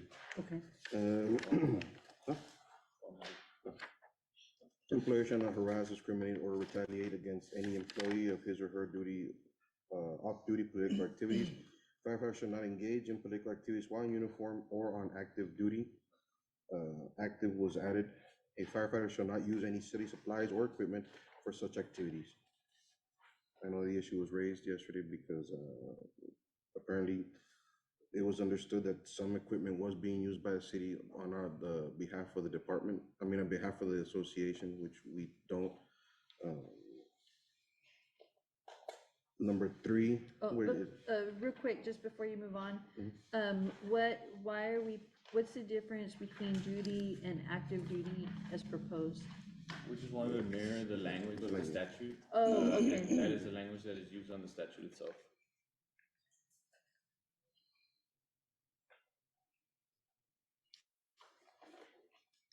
And so it mirrors the language of the statute. Is it meant to change anything substantively for this particular provision for 26.2?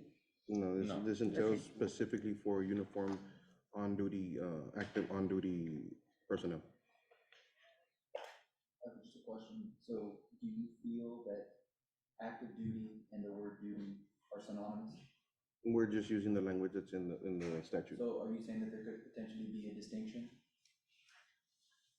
But basically, where is, what I asked earlier was, does it have a change? Does duty and active duty mean the same thing? We don't On the interpret it that contract. way, but if it wanted to be clarified under the definitions, as we're learning a lot of these But- special assignments and things, so but we it doesn't- wouldn't know that would be considered active duty, and we're being asked to, or our personnel to perform duties they were not foreseen under the last contract was signed. Okay, so then So there is a change There possibly then. could be, depending on the interpretation that wants to be used on it. Well, and how do We you, view it as We know what There- duty there is. was- one is Okay. the same, But we just but don't want someone else to misinterpret that. okay, someone to Where read the does it say statute duty and then and read our active duty? contract It and just say that says- they're different. People in uniform and or on active duty. It doesn't say duty or active duty. The mirroring of the statute is so that there's no differentiation. Right. So they won't be viewed as, well, there's a different meaning because the wording is different. right, and that's why I'm asking, when you're adding the word active duty, it doesn't change what duty was in the current contract to Not, begin not how with. we, Not in how we our- use it. And I And, think, and I yes, think you That was raised our the, intention. you're trying, yeah, and you're trying, and that's why I just want to make it clear so that Yes. we understand. And you raised an example that some people may not see active duty as being special assignments, but you were just providing an example, that's not the No, union's no, position, no. right? We- Okay, and I don't believe that that's the city's position, if it's an assignment, and you're on duty, you're on active. Yes. I don't know that there's a time that you can be on duty and not on active duty, Yes. right? Okay, We just wanted to mirror the Perfect. language specifically. but yeah, we just need to Yes. put it Yeah. out there so we all, Fair we enough. all And just a point of understand. clarification on the arbitrarial award, I know it was mentioned yesterday as far as what political activities and association business leave, and I think that'll, as long as I bring up to address it under association business. In 16 years while I was president, we never, even if it looked like political activities, requested association business leave, because we knew that the jury was out on that issue, and there was no way we were gonna put one of our firefighters in a predicament where he could be fired, and then we would have to go careful on if it was perceived as anything that dealt with being political, campaigning. We never requested association for it. I know that was the accusations, and I think those accusations in the years was intended for a different purpose. But at the end of the day, it was never requested for political activity because we didn't want to go down that road. So I just wanted to clear that. Yeah, 26.3, it'll list what is actually political activities. For the purpose of this article, political activities shall be defined as follows. Number one, making a political speech. Number two, distributing a card or other political literature. Number three, writing political letters. Number four, signing a petition. Number five, soliciting.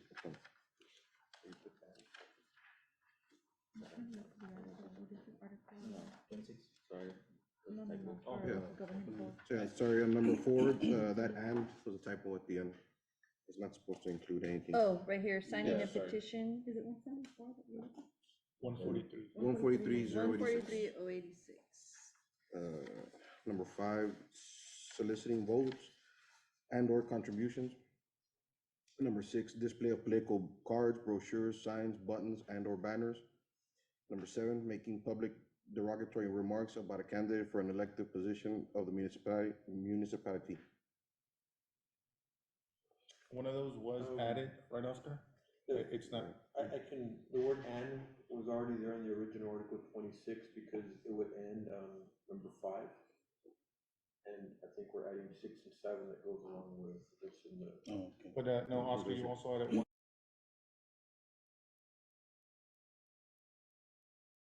Political, Political cards, brochures, signs. So I but think it's that's something that you had proposed. Yeah, I was gonna ask about that. the other That's six are only different one, dirt. 'cause I remember seeing that went hand in hand with number two, so Okay, one's distributing, one's displaying, so just in case there's a. 1 through 5 and number 7 are basically verbatim according to the statute. okay. Moving on to 26.4, except as, this mirrors subsection E of the state statute. Except as expressly provided by this section, the commission or the municipality's governing body may not restrict the firefighter's right to engage in political activity. So that's meaning that, that means on your own time Or- and off duty. Basically, it, No personal lives. the 26.4 is your First Amendment rights Yes. kind of deal. Okay.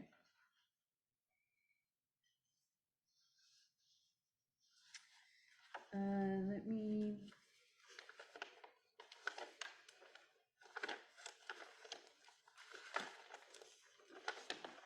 Yeah, I'm just pulling out the one that we had.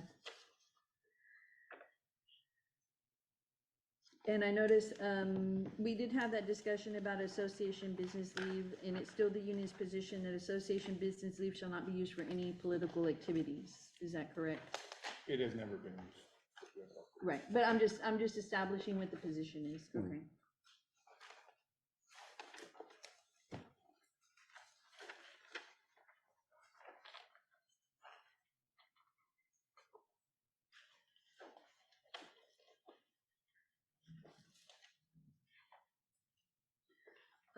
One of the proposals we had,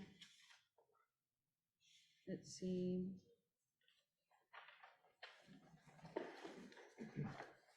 And let me pull up 143.06. I had it printed out, but I left it in my, oh, you have it right here? Well, I have the, let me have the, I have the updated one. I think I have it right here. Oh, this one. I have it right here. No. I have the one from Westlot, has the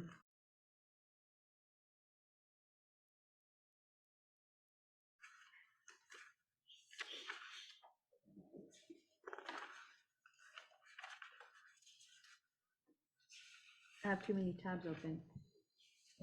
Okay, I found it. Chose one. Yeah.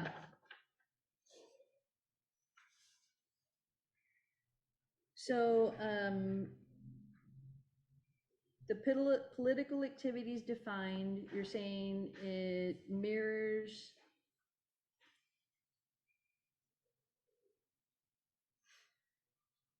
the, I guess what is defined as that, but it says it does have,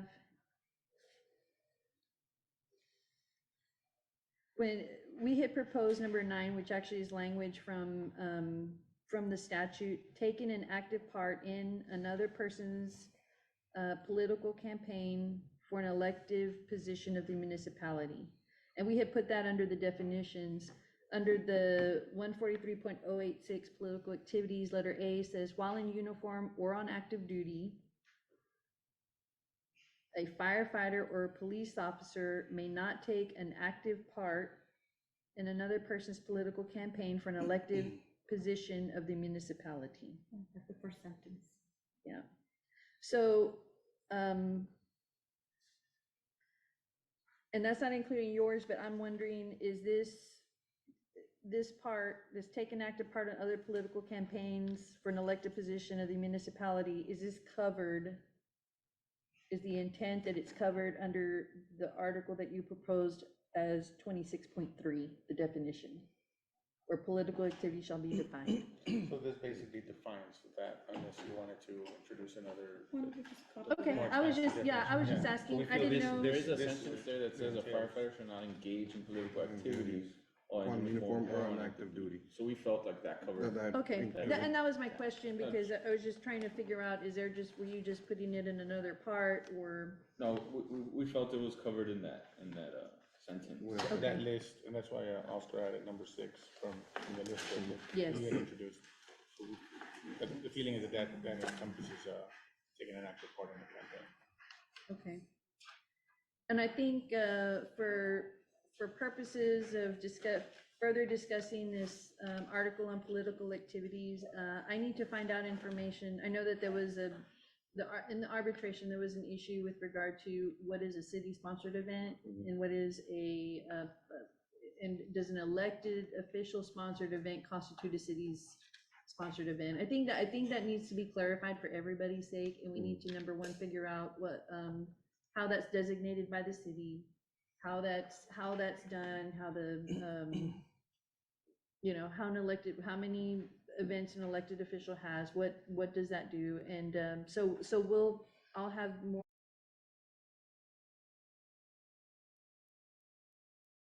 because although the arbitrator's award did not address the political part of the issue or the allegations, and I know there were allegations or that was an issue that was discussed during the arbitration, the award didn't discuss that, but it said that we do need to have a discussion at the bargaining table in order to avoid ambiguity and make sure that the contract is clear. And- And that's the intent. We want to make sure that when we arrive at a contract, that everybody understands what these articles mean. And we want to have a discussion, and this is the time to do it. Right. So that when issues happen, we're able to go back and say, well, this was the discussion, this is the understanding, and this is the intent. So- The only issue with the way it's worded in the proposal is that, Mhm. I know the difference was made between city sponsored and elected officials sponsoring it. The issue is that an elected official sponsoring an event doesn't make it a political activity or campaign. I think Charlie mentioned it yesterday. It can be on day one of being elected into office and you don't run for some 4 years from now. So if you're out helping clean the community, planting trees, giving out backpacks, that's not campaigning. So we listed definition here of soliciting votes, contributions, that does neither. That's just the elected official helping out the community or helping his elected or his representative district. So I think maybe we can discuss some criteria of, there's going to be variations of what would be defined as that. And this list, we figured, would cover all that. Okay. An elected official going out and, volunteering time at a church, I don't see how that's campaign or political activity. But that's not considered a city event at that point. Which is why the arbitrator did recognize that other association business blankets that, which is what the award was handed out on or awarded. Well, I think the arbitration award stated that, If we wanted to, that- go ahead and redefine or go into. that we had to should do that. redefine it, but in that So- particular instance, the arbitrator decided that ABL had previously been approved for this type of event, so that's why that she Right. found that this would apply in this type of event. She did not differentiate or even discuss any part of the political aspect of the event, and Right. she did not do an analysis of that. She did say that we need to discuss what ABL can be used for, and that's why we're here. So then you want to discuss political actions only, or are you talking about discussing other association business as well? Well, I this see it as article, two standalone issues. There's- Right, There's and political it- activity and then there's other association business. this article is for political activities. Mhm. We had proposed, and wanted to discuss the fact that, association business leave cannot be used for political activities, because this is what defines political activities within the, contract. But And we I do think have, I we think do have an agreed to outstanding, Not use it for political Right, activities. and I I think think- the issue is what what would be considered a constitutes political a activity, political activity. So that's a discussion that has to be, talked about for Right. negotiating. Right. So I think we just need to further keep define- having that discussion. define and- this and then just reference in ABL or Article Right. 27, you can't use it for that. Right, but there's no, we don't want to hide the fact, because it's not a hidden fact that this does affect the association business leave issue, because we just had that arbitration. Mm. So, okay. Any other questions?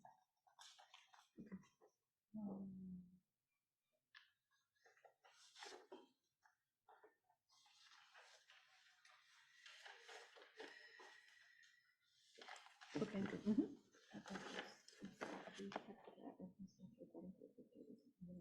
Oh, no, that one's ours.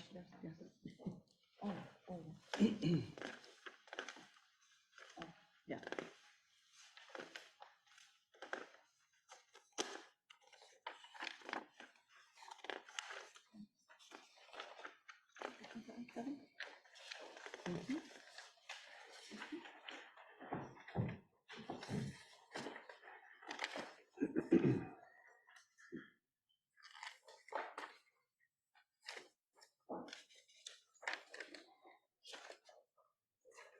proposals for Article 7, Management Organization.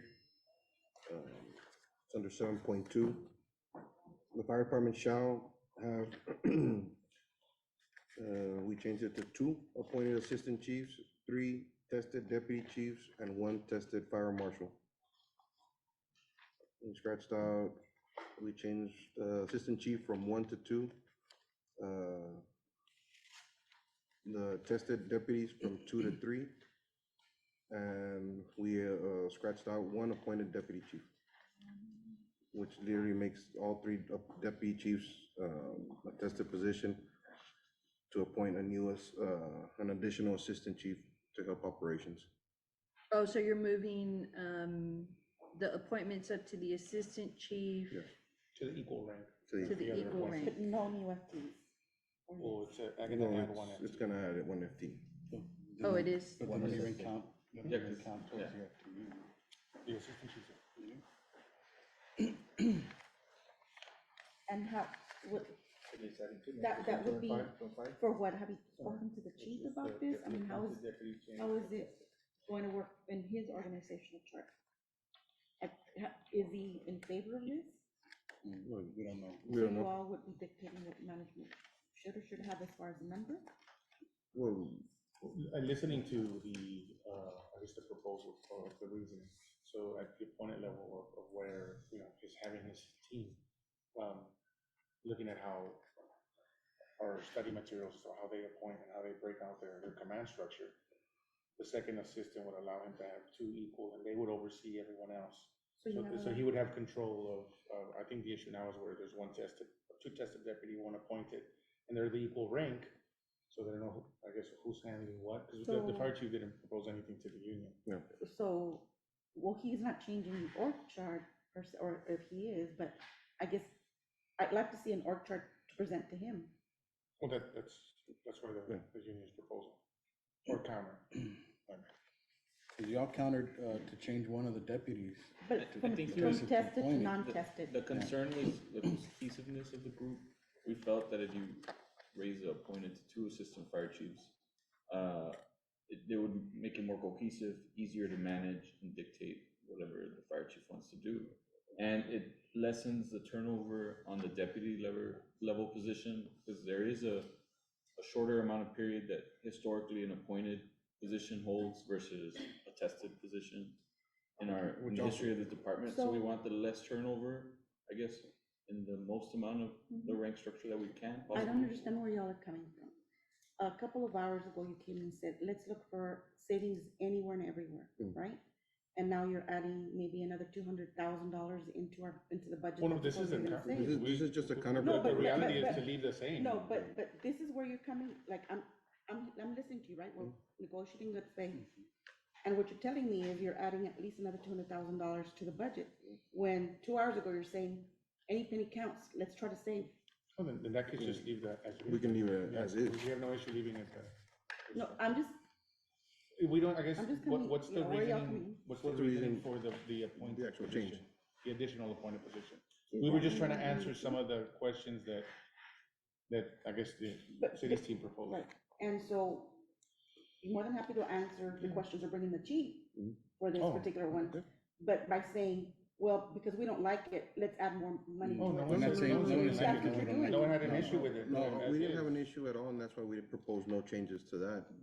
The proposal came I guess from. we No, don't but UPN. you're adding more money to it, is my That's what I'm saying. point. Well, then You we- didn't- yeah, Because yeah. you didn't like it, this is what you're gonna do. No, Then you no. can, No. off of what was mentioned as the reason for the proposal, and which is why if the chief wants to explain it, that'd be fine. Because I think we that don't would see be- any issue with the current structure.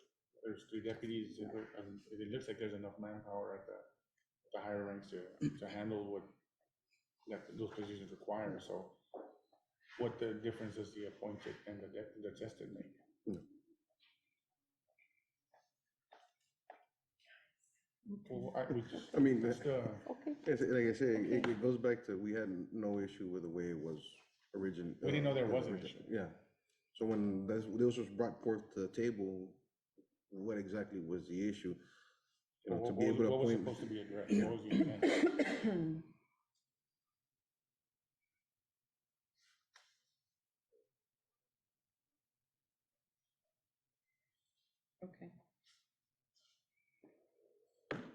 Okay, we'll review and work on a counter proposal on this one. Or maybe just what's the initial proposal, what is it supposed to accomplish, or what's the, I mean, if the chief wants to explain, we've had multiple chiefs and they've run under the same structure. Everything seems to work. It's work, I mean, it's by the changing of an appointed, from a tested to an appointed, it doesn't restructure any of the work, it doesn't, redistribute any of the organization. It's still basically the same rank structure. So like that issue of appointing addresses exactly what operational wise. I mean, I could say some things, but I'd rather let the chief. Yeah, let us visit in caucus and then we'll provide the information and, on this article. Okay.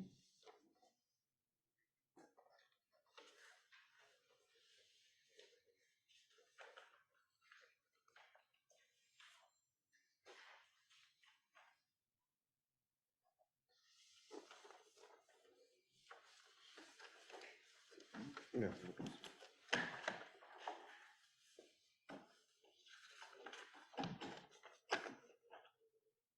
That's all we currently have, Oh, yeah, so you wanted to leave more like by 4:30? Yeah, So- I was trying to leave it for, that's okay.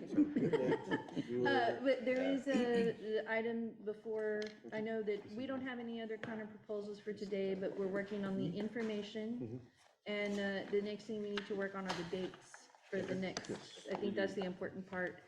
And from our side, the dates, and we haven't confirmed them yet, but we know we're on a 15-day extension, and so we at least want to meet, I'm looking at September 15th, a session on September 15th, which is a Thursday, and a session on September 22nd, which is on a Thursday. Can we meet any more often than that? So unfortunately, with my calendar, I have several administrative trials next week. I have that take up all day, and they're north of Austin. And so the only day that works the best for me, where I can put a whole day in, is on the 15th. And the same thing for September 22nd.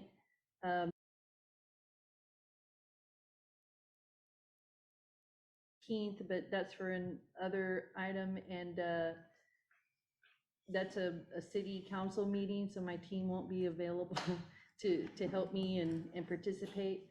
I'm not available on the 20th or the 21st, and I'm not available on the 23rd either. And so that's why I was really working, I had to move some things around. I couldn't move my hearings and my trials around, but I did move what I could, and came up with the 15th and the 22nd. And my team is available on those days. If it worked the weekend. I actually have an obligation on the weekend of the 24th and the 25th. And I'm looking- San Diego, Texas. Yeah, is there any issue that your side would find beneficial for us to do a subcommittee on? We can, I know that we did talk about some maybe on some of the costing or the information, but what, do you know if there's a particular issue? The dependent fund was one of them. We do need the Article 29 on the health, that needs to be tackled, and that will need a Be open subcommittee. to meeting outside of those dates, just to Oh, absolutely. Discuss that number and see. and hopefully Absolutely. report back, And the pension, and, you know, Absolutely, because, The dependent care. we're gonna but need, the pension as well. You can break down to supplement the pension. So with the pension, I mean, it's just a matter of giving you percentages and you say yes or no. Well, that's tied back to the monetary article. Pension's easy as far as, it's percentages, working percentages in dollar, and that's on a but spreadsheet. yes, we're open to the I mean, I subcommittees. think for- in the spirit of efficiency, I think that would be better to try and We won't be organize able to something, agree on whatever date pension. works for you all, Not to at subcommittee. least have, whatever little session that it takes to work the numbers out, at least the information, because I know it's a lot of information. I need to visit with my my team, but, for instance, I will be here on the 19th, which is something that if I need to be involved in the subcommittee on that, we can work that out. But we, let's make sure to communicate, on, what's today? Today's Friday already, right? Yes. Let's communicate on Monday and Tuesday. So Monday I'll be available on and off. Tuesday I will be unavailable in a courtroom all day. But I will be checking my emails and my phone, and so let's communicate about identifying. I know for sure we need to do the Article 29 as a subcommittee, and then let's work on identifying any other issues that we can tackle as a subcommittee to be more efficient when we do meet at the table, so.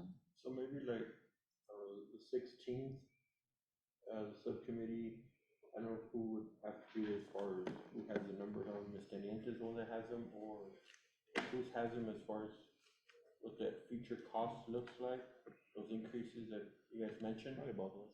And just sit down and share that with us, and then we could figure out how we split that baby with our retirees. Let me work on some numbers as well and see what our costs are and what our revenues coming in, and we'll give you some big numbers. And I know the last day is the 26th, but is the city available on that day as well? The last day of the extension, if I'm not 26th? mistaken. Oh, the It's a Monday. 26th? It's a Monday. That would be the last day of the extension. We don't have council on the 26th. I have to check, it seems like I have a hearing, but I need to confirm whether it's set for that day or gonna be moved. But we can, I would like to at least confirm the 15th and the 22nd, and then we'll look to try to confirm the 26th as well. Just, I mean, No, I I guess we understand, see I the- didn't even, yeah. I didn't even realize that it was a Monday and the 26th, so, I know we see us getting closer to the end, so. Yeah. Before the deadline, try to push as many dates, possibly 3, Okay. 4. that would, so let's confirm The 26th?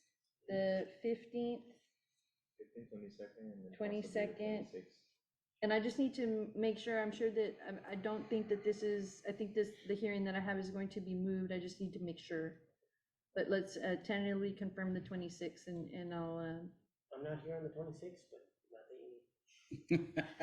nothing. Ms. Teniente got it covered. We've been training her all these last meetings. I'm technical We'll have her, proficient here. And now we can just claim, oh, it messed up, it froze, we recorded some art. Put it on Snapchat. Yeah. We'll zoom the whole city.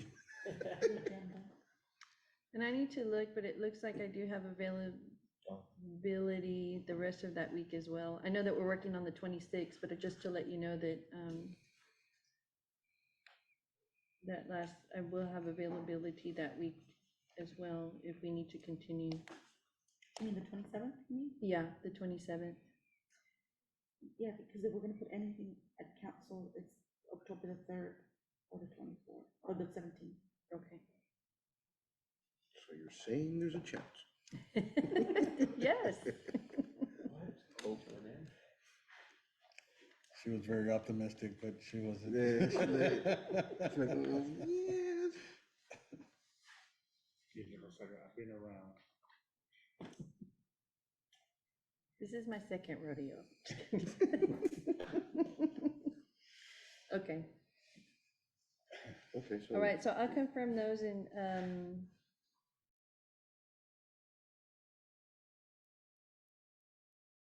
team confirming, and we'll post it for the 15th and the 22nd. On the 22nd, we may have to start a little bit later than usual because I have to drop off my kids before I leave over here for school, but we will commit to work the whole day, and so. So- Say that again? If we get it done before, then you don't have to worry about it. That's very true. Are you okay? Tell me when I should bring my nice pen. The feather. The feather.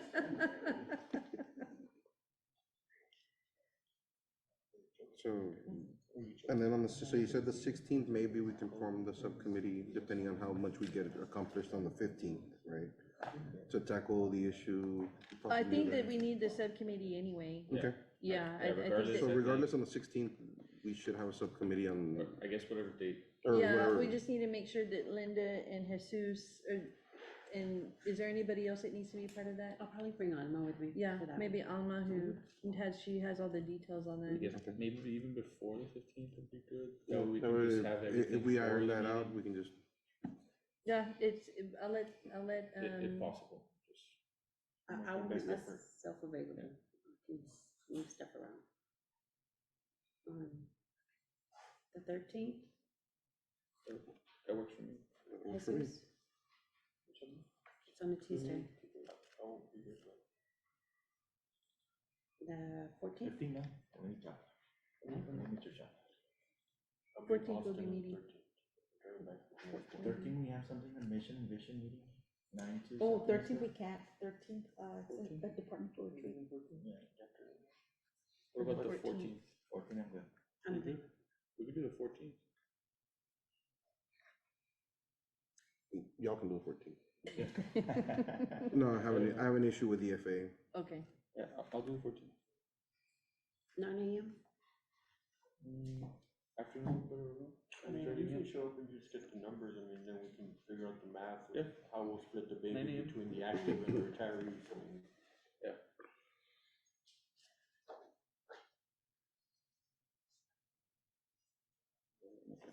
what was that, September 14th. 14th at 9 AM? Yes.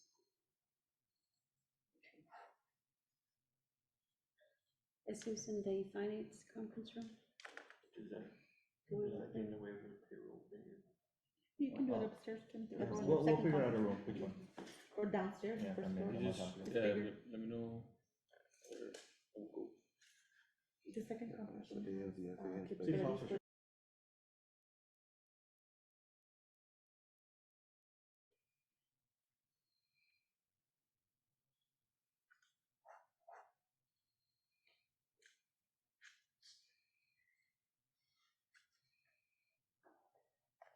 If y'all want, we can meet at La Finca.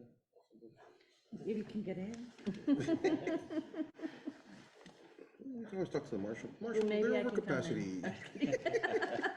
Maybe I'll drive in a day early. Maybe I'll drive in. And good momos.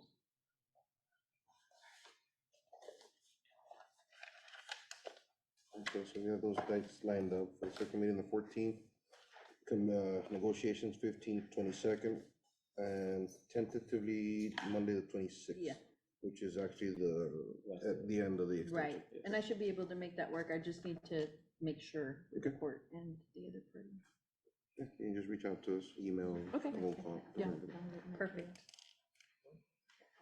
And for the 14th, same thing, email the location. Yeah. Okay. Meet you. I'll,